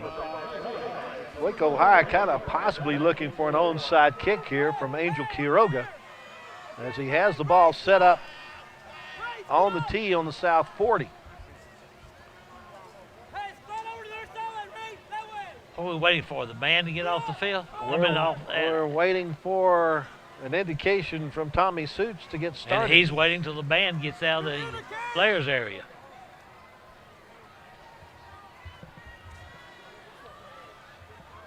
Bryan Band has not been in any kind of hurry. No, they weren't in a hurry to get out there. They're not in a hurry to get off. Weren't in a hurry to get here. No, they weren't. I'd go and kick it off. I don't think they're going to run into anybody way over there. They might. Tommy Suits has got the hand up, and he says, let's play football.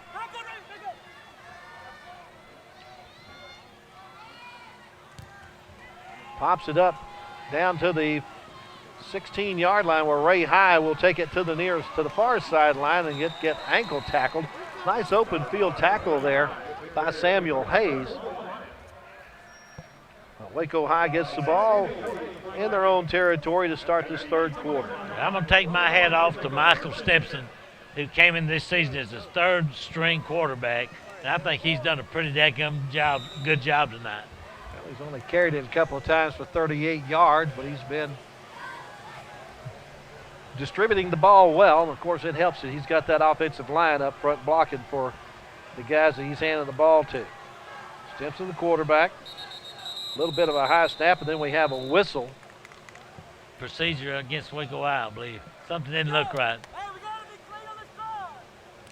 Prior to the snap, false start, number 52 of the offense. 5-yard penalty, first down. So this is the first time all night that I can think of Waco High being behind the chains. Mm-hmm. Takes it back to the 22, where it's 1st and 15. Check the offensive coaches on the near side. It's exactly what they want to run here. I mean, they're going to run the same play they're going to run for that play. It makes sense to me. Stimson going back to pass under a rush is going to be dumped for a loss back at about the 13-yard line. That's not the way you want to start this second half. No. You'll see right there a lot of pressure put on him that time by Bryan and Jalen Bell. Brings up a 2nd and 24 from the 13. You can tell there's been some defensive adjustments even after that one play. Waco High is trying to figure out what to do against him. Stimson keeps the ball and has some running room out to the 30-yard line. Look, I'm not sure I'd ever throw the football the way this running game's going. I agree with you. Picked up 17 on the play. Still brings up a 3rd down and 7 at the 30. Now he's looking to pass. Across the middle, complete to Ray High into Viking territory down to the Viking 46. To pick up a 24 on the play. Pretty nice pass that time by Michael Stimson. You'll see Ray High, their leading receiver. Gather that thing in, pick up the first down. It's a big play for Waco High. Overcame a 2nd and 24 to pick up the first down and be in Viking territory. They can breathe a little easier. Hand off to Hamilton. Boy, he just pinballing off of Vikings and then carries them for a first down to the 36-yard line. Lark, he was stopped literally near the line of scrimmage right there, and somehow just keep those legs moving. Did exactly what his coaching staff tells him to do, keep those legs churning. Good things will happen. He's on target for 400 yards rushing if he keeps this up. It's right now sitting at 208 on 21 carries. He's got a bunch more there all the way up to the 28-yard line. Pickup of 8. 3rd and 2.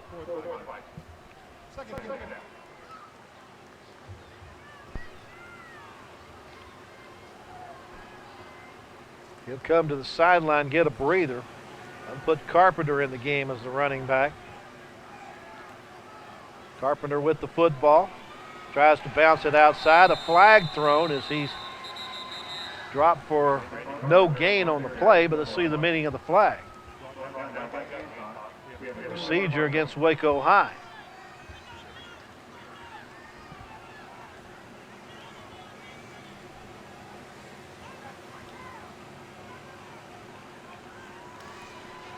Illegal formation on the offense. 5 in the backfield.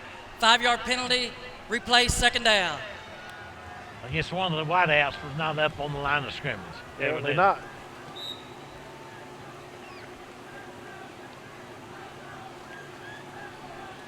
Plenty of time on the play clock as they come to the line. Now we got another whistle and now another procedure call. Now, I'll tell you what, Marty Herbst is beside himself right now. I think the wideout on this side was in the backfield. He was not up on the line of scrimmage, I don't believe. And Steve Stone's the one that threw the flag. Prior to the snap, false start, number 8 of the offense. 5-yard penalty, replay 2nd down.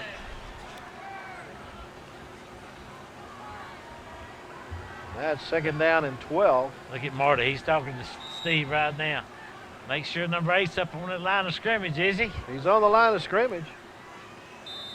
Now who moved? No, yeah. That's 3 in a row procedure calls. Well, something's happening in that line. Calls that false start. You think there might be other Prior to the snap, false start on the offense, number 64. 5-yard penalty, 2nd down. So you went from 2nd and 2 to 2nd and 17. From the 28 all the way back to the 43.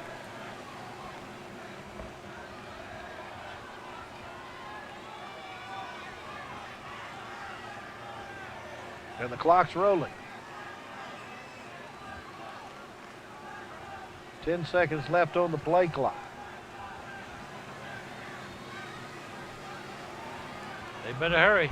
2, 1. Nope.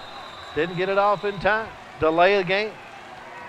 That's 4 5-yard penalties in succession.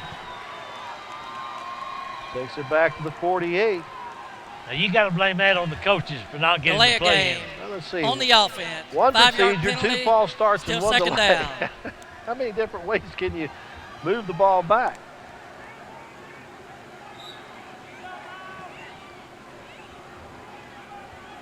You know, and Waco High ran off plays with precision in the first half. They didn't have all these penalties. Hand it off. Football is loose. And on top of it is the Bryan Vikings. Coming up with the fumble recovery is Andrew Bailey. Except apparently they say he was down. It looked like Bailey was on top of the football down there, but no, on the replay, Waco High still has it.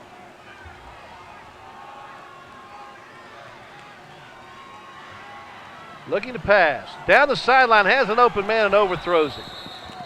Trying to get it down to Princeton Davis. Just a little out of his reach. It'll be 4th down. I'm not sure Thomas Johnson, another flag on the other side, Coach. Knew exactly what the play was. He was back there by the quarterback. I don't know whether that's right or wrong. Let's see what this one is. Illegal formation on the offense. 5 in the backfield. The penalty is declined. 4th down. Now, how come they didn't have any of those penalties in the first half? they line it up different in the second half? I can't help you there, Coach. I'm really not sure. Goodness gracious. Just the second punt of the night for Waco High. They have Hancock back deep. High snap, Stimson comes down with it, and the rugby punt is headed to the near sideline. Will go inside the 10 and go out of bounds, somewhere between the 5 and 10 yard line. That was a nice punt, and I'm sure the offensive coaches will get together over there and say, hey, whoever's supposed to be on the line of scrimmage, get up there, please. But Waco holds on to the ball for 4 minutes and 3 seconds to start. Another flag. Must have been against Waco High. If it is, Marty Herbst will be fit to be tied. Looks like it. They're going to go back to punt it again.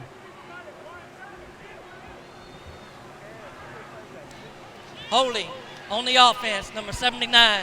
10-yard penalty, replay, 4th down.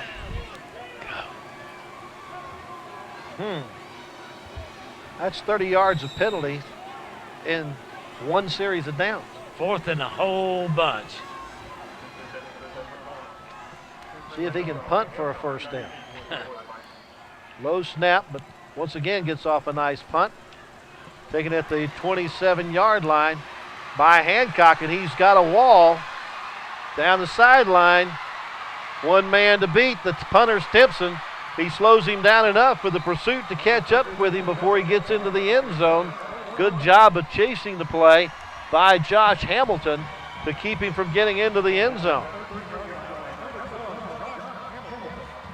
Well, that's a big turnaround right now. You take another look at that young man's been all over the field tonight. Hancock, nice run back there. So now it's up to Waco High defense, see if they can keep them at least to 3 points.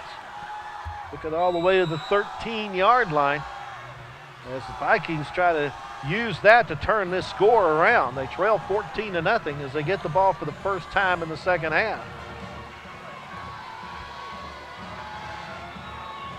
From under center, Mason Ray, the quarterback, fakes the handoff to one man, hands it off to a flanker coming around. That's Joseph Jones, who will get it inside the 10 to about the 7.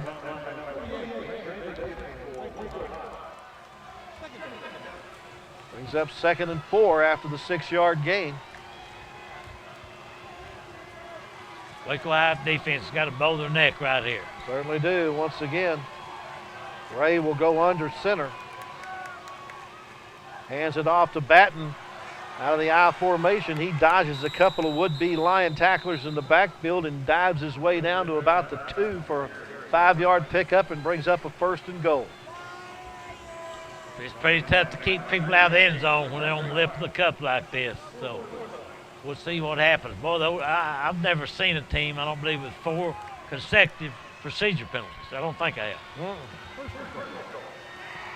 Again, from under center, Mason Ray, who did not take a snap under center in the first half, will hand it off to Batten around the left side. He's met at the 1-yard line and won't get in. Wayne Ritchie there to turn him away. Yeah, Dwayne Ritchie's played well. You see this Waco High defense, they're bowing their neck. Also had a little help at time from Brandon Davis. Apparently there was a penalty there at the end of the play. Football's coming back. Tommy Suits will tell us about it. Holding, number 78 of the offense, 10-yard penalty, replay, 1st down. Still 1st and goal. They'll take it back to the 12-yard line. Takes him off the lip of the cup, but still in shooting distance. Miles Sheffield, the wide receiver to the far side. Out of the shotgun, Hedge takes the attack, takes the football, and he gets hammered by Dwayne Ritchie. Boy, did Ritchie meet him at the pass or not? Watch this, watch his head, Dwayne Ritchie right here. Wham, bam, thank you, ma'am.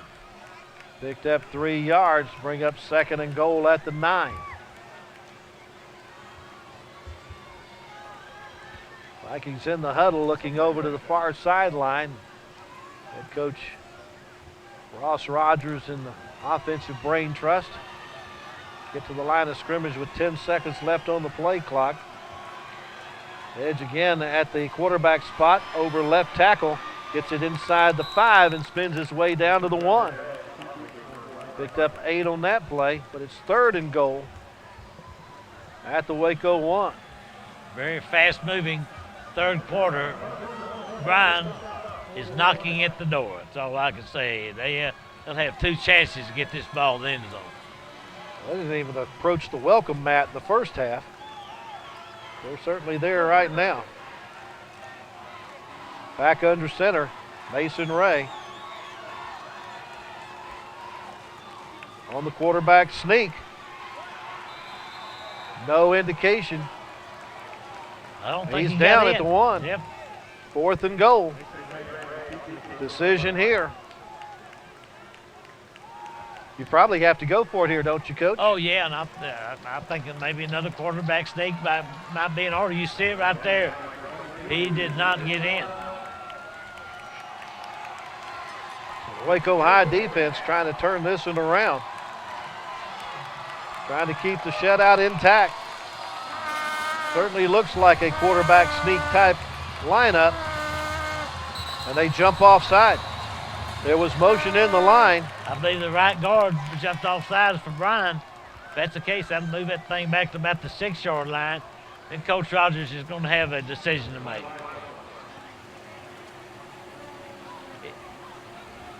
There was 2 penalties in this Prior drive. to the snap, false start on the offense, number 61. Yep. 5-yard penalty, still 4th down. Got down to the 2 and had the holding penalty. Got down to the 1. Now the procedure penalty makes it 4th and goal from just outside the 5-yard line.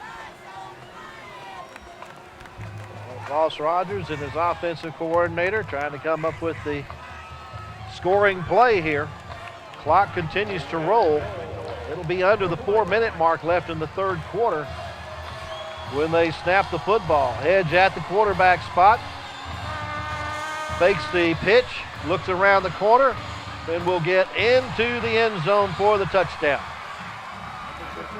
From 6 yards out. I tell you what, the defensive back on that side for Waco High, DJ Taylor, once Hedges turned the corner, he didn't know he was going to pass and run it, so he dropped off on the receiver, and Hedges just took it in for the six point.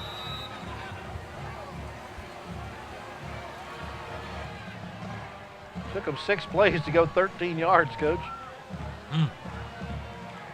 Quiroga on to put the extra point on the board and is successful with it. 3 minutes and 50 seconds left to go in the third quarter, and our new score is Waco High 14 and Bryan 7 as the Vikings take advantage of a great punt return to the Waco High 13-yard line.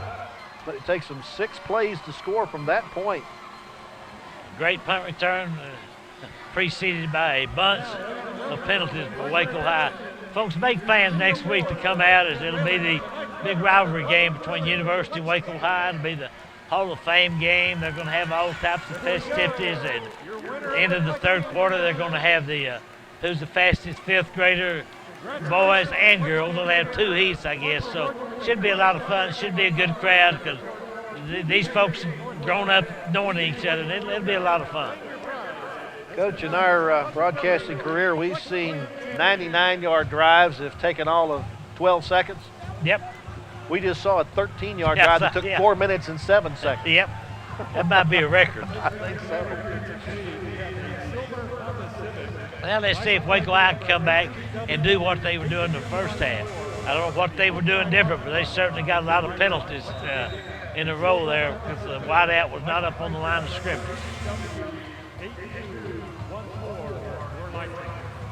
Well, we also got to watch for the onside kick here as Quiroga sets it up on the south 40.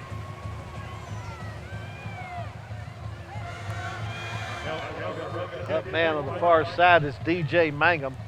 Now they do go with the onside kick, and a good job up front of taking in the football by one of the up men. That was Princeton Davis. Had a wide receiver, and one of those guys with good hands up front. So Waco High gets a little bit of a short field here. They got to get a good dose here of Terrence Hamilton, and that's Stimson hand off to him, and then let Stimson fake to him, run that zone read, keep the football on the ground, and move it like you did the first half. 23 carries for 216 yards for Terrence Hamilton to this point in the contest. Lions 52 yards away, and Hamilton is hit as soon as he gets the football. A little bit of a high snap. May have blown that one up a little bit, but all of a sudden this defense from Bryan knows how to shoot the gaps. I tell you what, the momentum, you can just feel it kind of changing right now after the Bryan score. Lost 2 yards on the play, brings up 2nd and 12. Hamilton with the football will get it to midfield.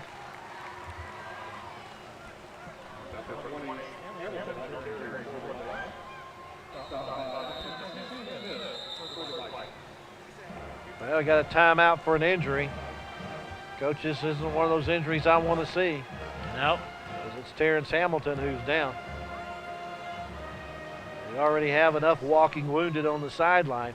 You know, Carpenter came in and ran well until he fumbled the football, but he did. He ran really well, but you don't want to see a young man like Hamilton go down. You see Justin out there, the trainer checking him out, grabbing his left, it's around his left ankle. It's where you can see him feeling around right there. Oh, where he twisted it or what? Lions have certainly been bitten in the injury department the last couple of years.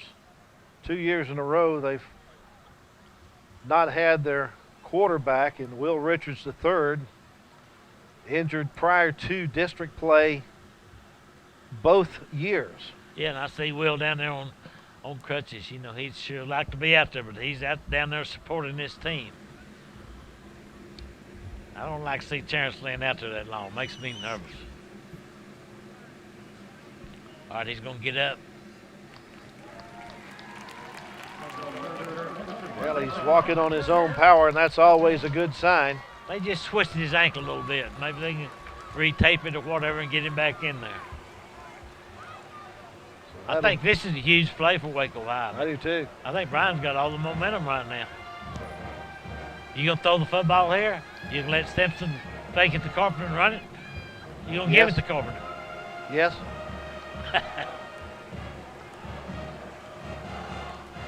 Ball is at the 50 after a 4-yard gain. It brings it 3rd down and 8. I'd hate to have you up the press box and I'm just trying to see what play we're gonna run. You just keep saying yes. You gotta make the call. That sounds like a sports program. Kind of one. Randy Carpenter at the running back spot now. Gets the football. Has some running room up the middle. Follows Tyrese Beasley up to the 45-yard line. And Bryan's into the field. A 5-yard gain will still leave him at 4th and 3 near midfield. If you line up quickly. You going to have to punt this football or not? They're not lined up to punt it. Yeah. But Stimson is also the punter, remember that. They may try to get the Vikings offside. Nope, they're going to hand it off. And it'll be Carpenter getting the first down up across the 40-yard line. That was a very determined effort by Carpenter. Yes, it was. I want you to take another look at Carpenter right there. That was a huge, huge play. Get another first down at the 39. He picked up 6. Waco High has picked up the pace. Fake to Carpenter. Back to pass. Throwing long. And it is picked off. Well, I tell you what, that could have been taken in by either player, but it's Landon Flagans who comes up with it. Flagans, a junior defensive back, with the 3rd turnover of the night against Waco High. The first interception, but at least, Coach, it puts him 90 yards away. He just took it away from him. Yeah, Calhoun had that football, and he just, Flagans just took it away from him. So let's see if this Waco High defense can stand up to the challenge, because Bryan does have the momentum. We'll see right now what Coach Rogers wants to do. He may have Mason Ray airing that thing out again. Who knows? So they get it 1st and 10 at the Viking 10-yard line. Ray in the shotgun. Now they move over and pitch it back to Batten. Batten breaks it to the back to the left side, and it's bounced out of bounds when he gets to the 18. A pickup of 8 on the play for Batten. That was a little trickeration there. Yeah, he just started off like he's going the right. They cut back against the grain. Like kind of like old Nick Ward does, and picked up good yardage. They lined up first as if the quarterback, Ray, was going to get the snap, and then they both stepped over. 2 men in motion. Well, I guess they weren't set yet, were they? Handed off to Batten, trying the right side. He's backed up. Oh, man, somebody got in the middle of him and wouldn't let him go anywhere. Who was that, Coach? I think it might have been Dwayne Ritchie again. Let's see if we can take another look at it. I'm pretty sure that was Dwayne Ritchie, but maybe not. I think DeAndre Sykes was also in there. It pushes it back to the 17-yard line. A loss of just 1 on the play, but brings up a 3rd down and 3. I think they're a little confused right now. 3 receivers to the far side. They'll throw that way and have enough for the 1st down on the reception by number 22, Joseph Jones. Take another look at it. There's that big old Mason Ray. Jones got just enough for the 1st down. That's all he's supposed to do. Picked up the 4 yards necessary, has it across the 20. Minute 5 and counting left to go in the 3rd quarter.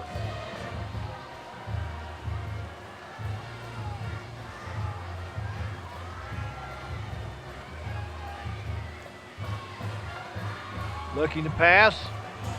Down the sideline to Hedge, and he's got it and knocked out of bounds at the 34-yard line in Waco's end of the field.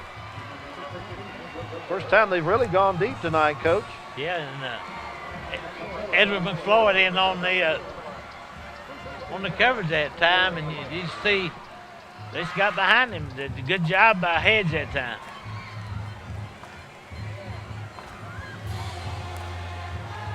Picked up 44 yards on the pass play to the 35.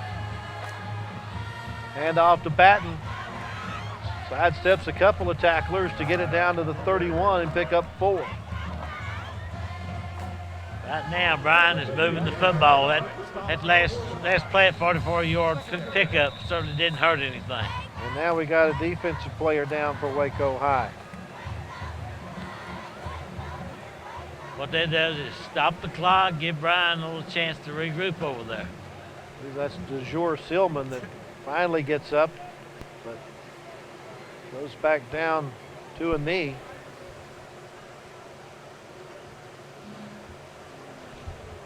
Trainer's going to coax him to lay back down and stretch out a little bit so they can check him out. I see Terrence Hampton down on the sidelines with his helmet off. Of course, they're on defense right now, but he's standing right next to Will Richards, so I don't know how bad that ankle's injured.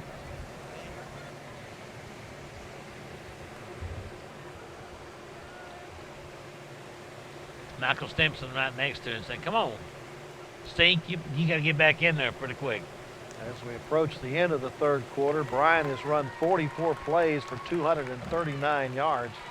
Waco High 43 plays for 348 yards. But right now, Coach, as you mentioned, Bryan has Mo on their side. Yeah, and they've pretty much dominated the time of possession, haven't they? They have. Facing a 2nd down and 6 at the 31-yard line. Waco High somewhat losing the battle of attrition here. Players keep headed to the sideline because of injuries. Fake the handoff. Ray looking to pass, throws to the sideline, incomplete, intended for Hedge. DJ Taylor there on the coverage for Waco High. Then they look at it right there. It's Mason Ray. That's a big young man for a quarterback, 6'4". He's got that prototype size for a quarterback. Yeah. They say he can throw the football, but they would like to see him run because he's not that good at running the football. 3rd down and 6. Ray will be a wide receiver to the near side. They put Hedge in at the quarterback spot. Fakes the handoff, and the keeper, he has the 1st down and much more as he kicks it out to the 20-yard line, a pickup of 11 on the play and the 1st down. They got some weapons out there. They got Hedge, they got batting. Those two young men can pick them up and lay them down. No question about it. And that's good to see DeJour Silman going back into the football game. He is back in. That's a quick recovery. Hedge now going as the wide out on the far side. Jones is in the slot. They'll shift over and Batten will take the handoff and try to run with it, but he is swarmed by Waco Lions. He won't go down. Finally, the whistle stopped the play on forward progress. DeJour Silman in there on the tackle. Well, it's good pursuit by Waco High that time, and finally came to the end of the third quarter. That is the end of the third quarter. We head to the fourth quarter with our score, Waco High 14 and Bryan 7.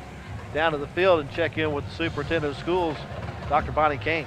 Thank you, Lark. I am here with Mr. David Brennan, Executive Vice President for Extra Go Bank. Tell me, you and the bank are such a blessing to Waco ISD and the community. Is there anything you don't do for us? Well, we do quite a bit, I think, and we're proud of it. You know, banking is about people and it's about community. And our people are dedicated, they're involved in Waco ISD. We are the depositor for Waco ISD. A lot of work, but we love that. We like that connection. We're Adopt a School partners. We're involved, I'm personally involved in the Cove. We do a lot of financial literacy throughout the district, and it's endless. I can't tell you how many cars I've washed to help kids find their way to Washington, D.C. for a trip. And that's just what I do, but the whole bank does that. So we're proud of the relationship, and we're glad to be part of it. Well, we're glad for you too. Thank you very much. My pleasure, Buck. Thank you. Back to a very exciting game. Absolutely. Thank you, Dr. Kane. You bet. All right, final 12 minutes of this contest. Batten now through three quarters has carried it 21 times. He's worked real hard for 95 yards. They lost 7 on that last play to bring up a 2nd and 17. Ray goes under center. Fakes the handoff, looking to pass. It's covered. Waco High unable to intercept, tackle him. The ball is knocked away, though, as he tries to pass it off, and a good play there by Mangum.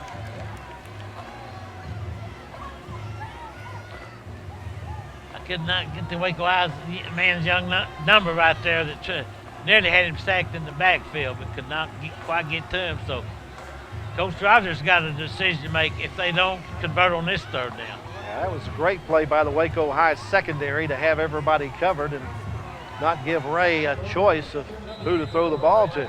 And now we're going to have a timeout call by Waco High. Marty Herbst wants to make sure that his troops know what to do here with Bryan facing 3rd and 17 at the Waco 27. The Waco Lions up by a touchdown. Now, are they in 4-down territory?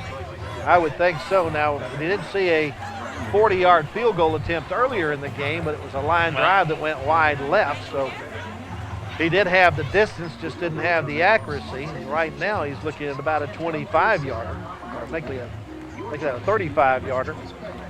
Waco High defensive staff must have saw something didn't look right on their linemen out there, so they used the timeout, which may prove to be a good timeout.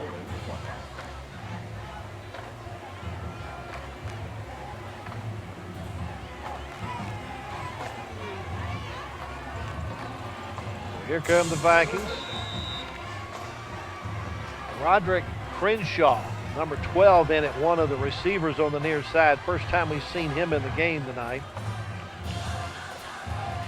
Ray back to pass, going to the far corner of the end zone and hits Hedge for the touchdown.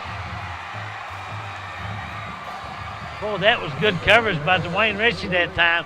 Waco High had a 3-man rush. Of course, you give Ray any time at all, you look right there.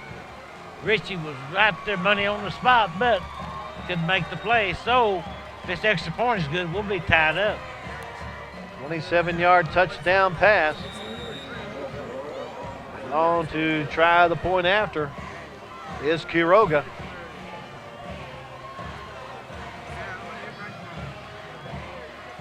Good snap, good hold, and the extra point is good.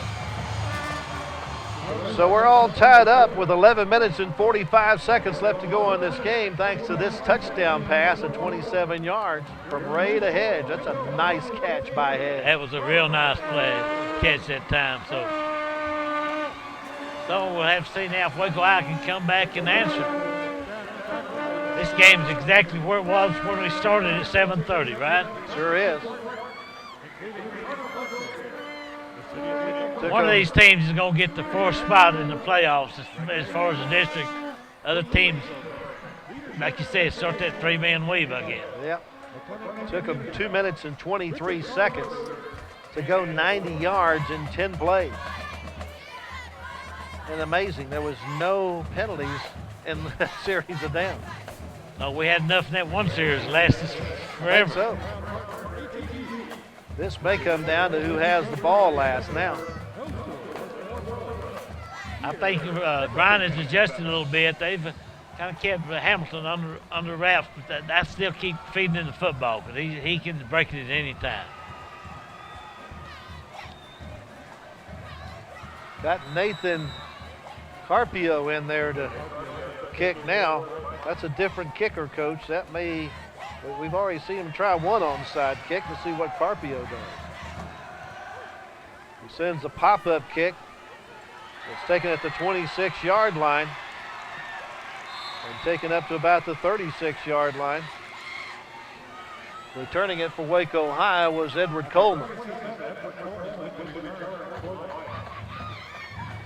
Well, that's a good shot right there. I tell you, our crew does a great job. But we'll have an opportunity maybe to acknowledge those guys a little later. I don't know if they're going to put the pictures up or what, but we've got to give them credit where credit's due because they bring the pictures into your living room. 63 yards away from recapturing the lead for Waco High. Hamilton has the football and has running room out to the 43-yard line. A pickup of about 6 yards on the play for Hamilton. Would you take 6 yards on every carry? Absolutely. I would too. Hamilton, little stutter step, helps him get the first down. Or did he? They're marking him at about the 47-yard line. Well, they're going to say he's just a little bit shy. They're going to measure, aren't they? No, they haven't measured all year. Why are they going to start now? 3rd and 1 at the Waco 46.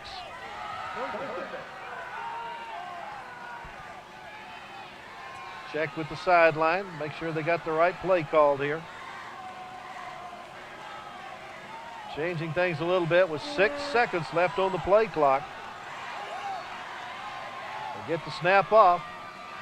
Hamilton just pushes forward to get the first down. That was great effort on the part of Terrence Hamilton with a little help up front from Cornelius Manning. It's a great effort to get that play off before they got a 5-yard penalty too.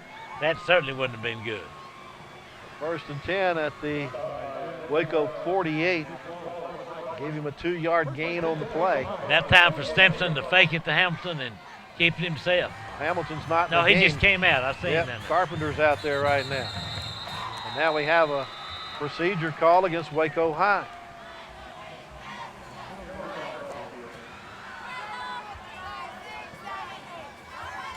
Prior to the snap, false start, 79 offense, 5-yard penalty, first down. Takes it back to the 43.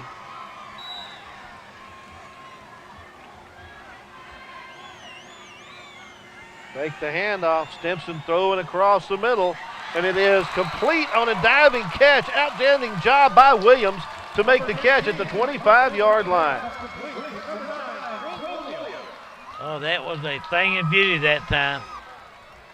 You watch his throw. Stimson pretty much threaded the needle. Look at Williams gather that thing in, came down hard on his shoulder. Quickly they go back to the running play of Hamilton. Hamilton takes it for about 3 yards to the 22. If I'm Waco High, I'm not going to be in any hurry here, but I still look for Stimson to fake that thing to Hamilton and keep it himself because they've had pretty good success with that. Hamilton once again back out of the game, and Carpenter takes over. 2nd down and 7. Carpenter with some running room slashes down to about the 18. I think Hamilton still may be hampered a little bit by that ankle injury he had earlier. Handoff goes to Carpenter. He gets it close to the 15-yard line, and that's where he needs to get for the first down. I think he's a little bit short. Decision time now for Coach Herbst and the Waco High staff for putting Terrence Hamilton back in the football game. It's 4th and 1. Basically at the 16.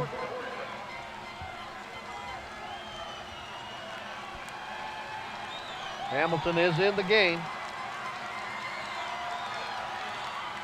They fake it. Kept it by Stimson, and he'll get into the end zone for the touchdown. Zone read works, Coach. There's a play I've been waiting for all this fourth quarter. That's a good play that time. And Hamilton drew a crowd when they faked it to him. Stimson took it right in. You see it right there. Broke a little tackle there, and the rest of it is history. That's what the doctor ordered right there. Certainly is. Skata on to add the extra point. It is good. 8:47 left in the game. Waco High is back on top by 7 at 21-14. 7-play, 63-yard drive capped by that 16-yard run by Stimson. I'm going to say it again. Last time I'm going to say it. I've been very impressed with Michael Stimson taking over quarterback position. He does a good job. He's an excellent receiver also, but he does a good job at quarterback. Now, we'll see if this Waco High defense can answer the Bryan offense. Took him 2 minutes and 58 seconds to cover that 63 yards. It's 14-0 Waco at halftime, and they got the football to start the third quarter, but kind of got off to a shaky start in the third quarter. They held on to the ball for 4 minutes and 3 seconds to start the third quarter, but they had a series of 4 consecutive penalties that stopped that drive. You see Nick Atkins, the mascot, he kept running in front of our camera down there.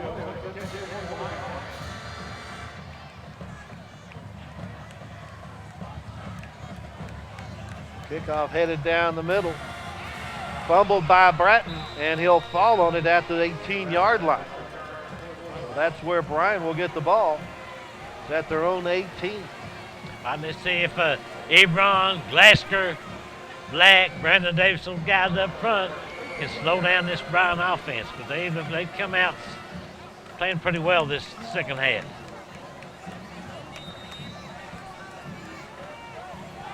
Another Waco player kind of limping off the field, and that's kicker Juan Arroyo. Mason Ray, the quarterback, has Batten in the backfield with him. Hands it off to Batten, and Batten will get it close to the 20-yard line. His 22nd carry of the night. Picks up 2 yards and gives him 97 for the evening. He's a dangerous runner, as is Joseph Hedge, and Mason Ray can throw the football, so you've got to put a little pressure on. If you give him time back there, he can throw it pretty well. Hedge, the lone receiver at the bottom of your screen, now joined by Jones in the slot. Ray looking the other way, though, throws it complete to Miles Sheffield, his first catch of the night. And he'll pick up the first down at the 31-yard line, a pickup of 11. One of these teams is about 8 minutes away for the season as far as the playoffs to be over. They each have a game left, but the loser of this game is out of the playoffs. Now Ray goes as a wide receiver to the left and has Hedge in at the quarterback spot. Fakes the handoff and runs it around the left side, and he runs into a massive Waco Lion. Could not catch the number of that young man. That was Toribio. There we go, Toribio. The 55.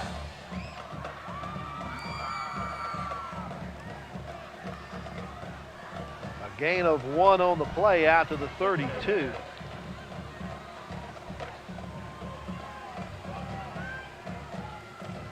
Fake the handoff, looking to pass, goes across the middle to Jones, who's wide open. Into Waco territory, finally brought down at the 30-yard line. Once again, you give Mason Ray time, he can pick you apart. You see right there, that was a nice play that time.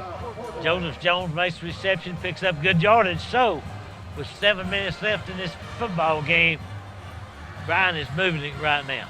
38 yards on that pitch and catch to put it in Waco High's end of the field.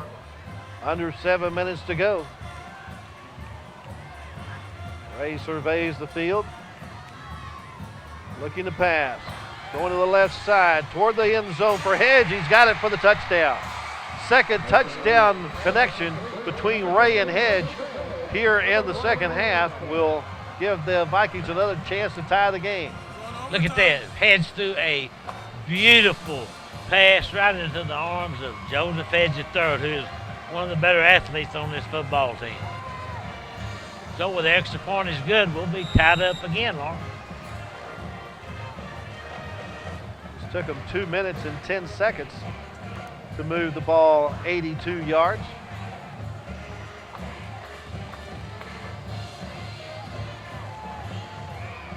And they're going for 2, Coach. Yep. Hedge fakes the handoff, will head for the corner of the end zone and make it in for the 6 points. Or excuse me, for the 2 points. And they take the lead for the first time tonight at 22-21. Who was it? Joseph Hedge III. They faked that reverse. In fact, number one, I thought they were going to kick the football. Then when they lined up, they couldn't get adjusted quick enough, and they faked the reverse, which was a good call by Ross Rogers and his staff. 6:37 left in the game. Bryan has the lead for the first time at 22-21 after going 82 yards in just 5 plays. And the last 2 plays covered the last 68 yards, a 38-yard pass to Jones and then the 30-yard touchdown pass to Hedge. Now right behind the Bryan bench up in the stands are a bunch of kids wearing jerseys. I don't know if that's the JV team or what, but there's about 30 of them, looks like. I imagine that's the JV.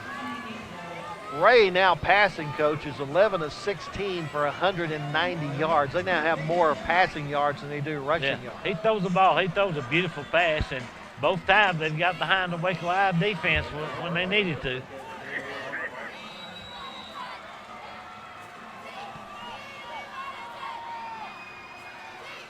$95 yards on just his last 3 passes.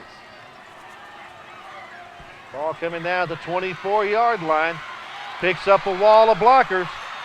Nice job of returning the ball out to the 49-yard line. That was Edward Coleman that time, I believe. It was. E3. That was a nice return. Gives Waco High good field position with 6 minutes and 30 seconds left in this football game.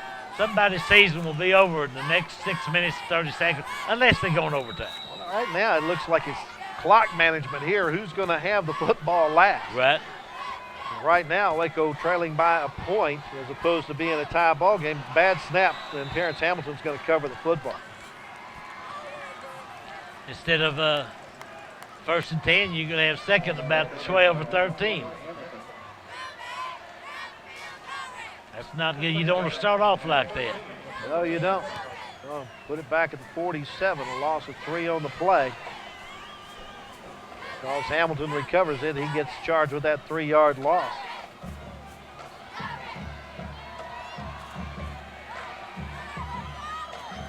Fake the handoff. Stimson keeps, tries to cut back inside, gets it back to the original line of scrimmage thanks to a shoestring tackle by Landon Plagan. That was a nice tackle that time, because if Stimson got right by this tackle, he'd picked up some pretty good yardage, I think. Brings up a 3rd down and 10. Jordan Scott's in the football game. I don't believe we've seen him this year. He's been in there as a blocking back on a few plays. We just haven't mentioned him, but he's in as a slot receiver right now. One of 3 receivers to the right. Stimson gets pressure from the backside, throws downfield, and it's knocked away. Nice defensive effort on the part of Cavrian Manahan to knock that one away from Calhoun. And they had the blitz coming that time for Bryan, and they put a lot of pressure on Michael Stimson. He had to throw the football a little sooner than he wanted to. That was a nice defensive play. This should bring up a punting situation. However, you never know. But I do see the deep snapper in there, David Chavez. Going to send Hancock back deep.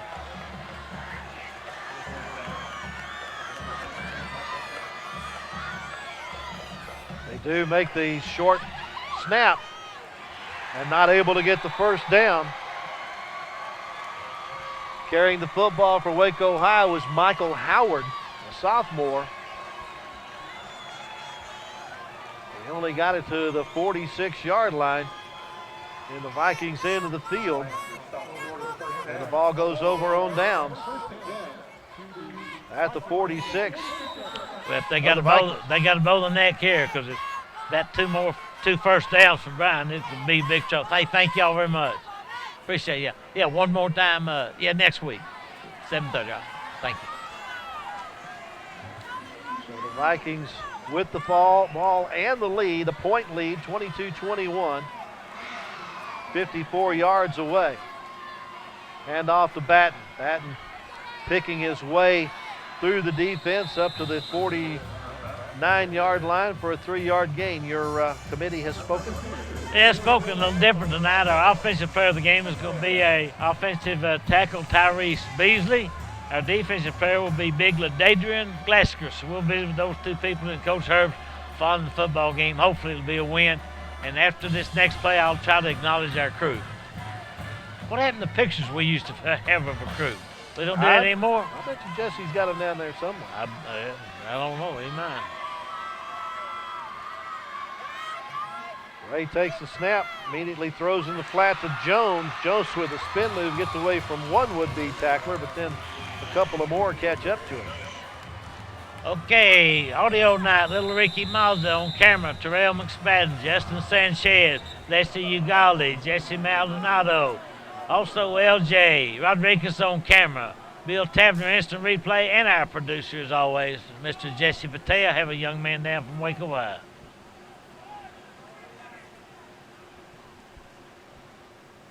That 6-yard pass to Jones is going to bring up a 3rd down and 1 for the Vikings. With 4 minutes and 12 seconds left to go in the contest. Waco High led 14-0 at half. The Vikings, though, got the first score of the second half. Waco High answered that. Then the Vikings have scored the last 2 touchdowns. And then got the 2-point conversion to take the lead. That 2-point conversion looms big right now. That was a nice play that Ross Rogers designed, faking the reverse. And to be quite honest with you, Joseph Hedge was a man that just walked into the end zone. Dwayne Ritchie is the player down for Waco High. Don't need him down, I'll tell you. No, not as good a game as he's played tonight. There's another look at it. Let's see if you can see kind of what happened to him. I couldn't tell from that angle exactly what did happen to him. He's going to get up. He'll be all right. There's old Justin helping him up. Yeah. It's always good to see them walk to the sideline on their own power. Yeah, Waco High still has 2 timeouts remaining unofficially, but this is a 3rd and short situation for Bryan. If they don't make it, I'm sure they're going to go for it on 4th down. We'll find out where number 16 is and make sure he doesn't get loose. Yeah. Right now, he's in the middle of their huddle, getting everybody fired up for the play that's coming in from the sideline with Mason Ray. Ray at 6'4" stands well above the rest of his offensive line there. save for one offensive lineman who's about the same size as him, and that's Yahai Hall. Looked like the quarterback sneak formation here, and sure enough, Mason Ray will forge his way forward for the first down.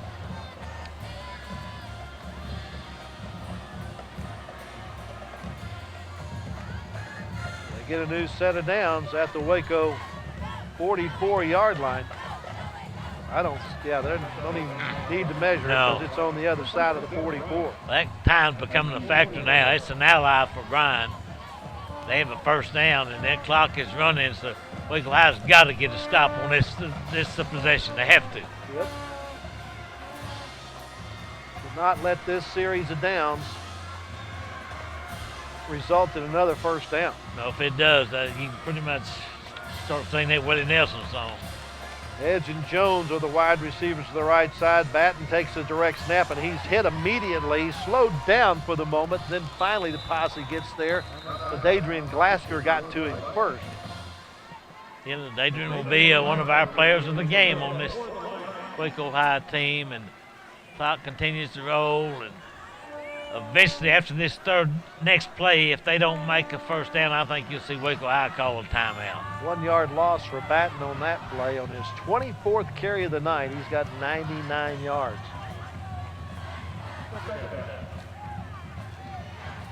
Ray lined up to receive the snap. Using all that clock they can. Certainly is. Fakes the handoff, rolls to his left, gets the shoulder squared, and pitches it to Townsend. But Townsend flips it up in the air, and it goes out of bounds. Well, that Waco High didn't have to use a timeout because that incomplete pass stopped the clock. So you got the third and long situation here. You take one more look at it. Well, they had a chance maybe in an interception there. Yep.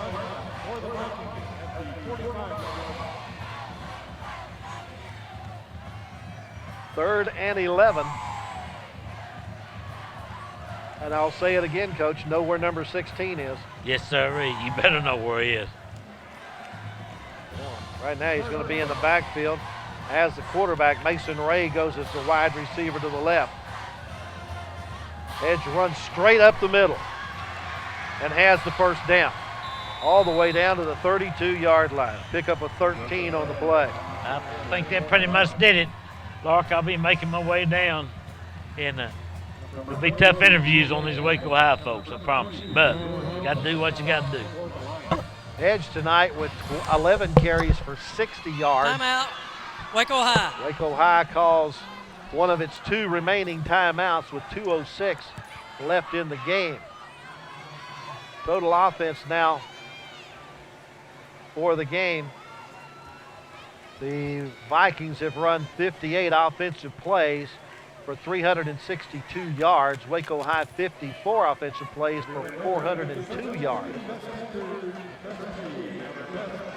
Difference right now appears to be in the passing game, as Bryan is 13 of 18 passing for 196 yards. Waco just 5 of 10 passing for 75 yards. Waco's run the ball 44 times for 337 yards. The Vikings 40 rushing plays for just 160. So the passing game seems to be the difference, and that's where 2 touchdowns have come here in the late go for Bryan to give them the lead, which they got on a 2-point conversion. They've got 126 seconds to roll off the clock, be able to go back to College Station, Bryan College Station, with the win. Waco High with 3 turnovers tonight, also a big factor in the game. Hedge at quarterback, counters back to the left-hand side and will fall down at the 25-yard line after picking up about 7. That was just a play to run off some clock. Waco High. And cause Waco High to use up their last timeout. Timeout. Well, Hedge goes down to the 25. That pickup of 7 will now give him 74 yards on 13 carries. Brings up a 2nd down and 3. Waco High went to the locker room at halftime with a 14-0 lead and was pretty much dominating this contest. Had the opportunity to take a 3-touchdown lead as they got the football to start the third quarter. But that opening possession of the third quarter saw them have 5 penalties called in that drive. 4 of those were in a row, a procedure, a false start, or 2 false starts, and then a delay of game, which moved them from the 28-yard line in Viking territory all the way back to the 48-yard line. Then they had a holding penalty called against them and ended up having a punt, so did not get any points out of that. Bryan scored after that. It's been all Bryan pretty much since then. Just under 2 minutes left to go. 2nd down and 3. Batten at controls will have the first down and stop at the 20-yard line. 1st and 10 at the Waco 20, a 5-yard gain for Batten. Another first down. Just a possession here by the Vikings to try to run clock and preserve the 1-point victory. Batten goes over the 100-yard mark on his 25th carry of the night. 104 yards. Checking into the defensive line for Waco High is DeAndre Sykes. They look to get some beef up front, trying to stop the running game. And now Bryan's going to call a timeout as they were running out of time on the play clock. Bryan. So they ran down all but 4 seconds off the scoreboard to leave 1:25 left to go. Waco High cannot stop the clock as they've used up all their timeouts. And it's looking like a bigger decision now more than ever to go for 2 after that 3rd touchdown for Bryan. Their final touchdown drive, which gave them the lead, started at their own 18-yard line, and they only needed 5 plays to move the 82 yards. But 68 of those 82 yards came on the last 2 plays, a 38-yard pass to Jones and then the 30-yard touchdown pass to Hedge. Hedge with 2 touchdown passes here in the second half. And now the Vikings are going into victory formation. Mason Ray under center will take a knee. They lose a couple of yards on the play, but that should roll another 40 seconds off the game clock. And they may only need to snap it one more time. Now the clock stopped with 1:17. I'm not sure why the clock is stopped. And now the Bryan sideline is pointing out the fact that the clock is stopped.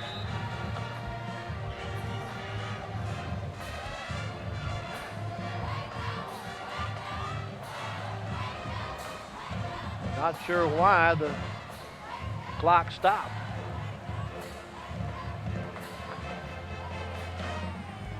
Well, the officials are going to get together and try to figure out exactly where the game clock is supposed to be. And Tommy Suits will tell us where it needs to be. Please set the game clock to 58 seconds. There was no injury on the defense. And set the play clock 25 seconds, and it'll start on the ready. Okay, so 58 seconds is what's going to be left. Trying to get the game clock set. There we go, to 58 seconds. Thank you. And they're going to start it now. So this will be the last snap that the Bryan Vikings will have to take, as long as they take it with less than 40 seconds left on the game clock. Mason Ray keeping a eye, well, he takes it with 42 seconds left on the clock, so they do have to run at least one more play.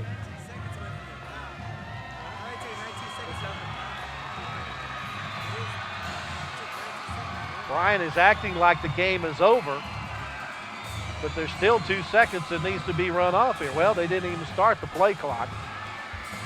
So they're going to say that's the end of the ball game. Waco High is not necessarily agreeing, but it appears that it is now as they head off for the field. Last 10 seconds ready to roll off the clock. the Bryan Vikings going to lead Waco ISD with a hard-fought victory, 22-21 over the Waco Lions. That runs the Lions record to 4-5 on the year, with the final game against Wake University coming up next Friday. And Bryan runs their record to 5-4 on the year, but more importantly, 3-2 in district play. Stay tuned. Our post-game interviews coming up in a moment right here on Waco ISD TV. Okay, back at Waco ISD Stadium, where the Waco High Lions have dropped a heartbreaker tonight to Bryan, 22-21. On my left is our defensive player of the game, LaDadrian Glasker. Our offensive player of the game is going to be Tyrese Beasley. First, LaDadrian, I know this is awful tough for you, especially being a senior. Yes, sir. We fought our hardest, and the whole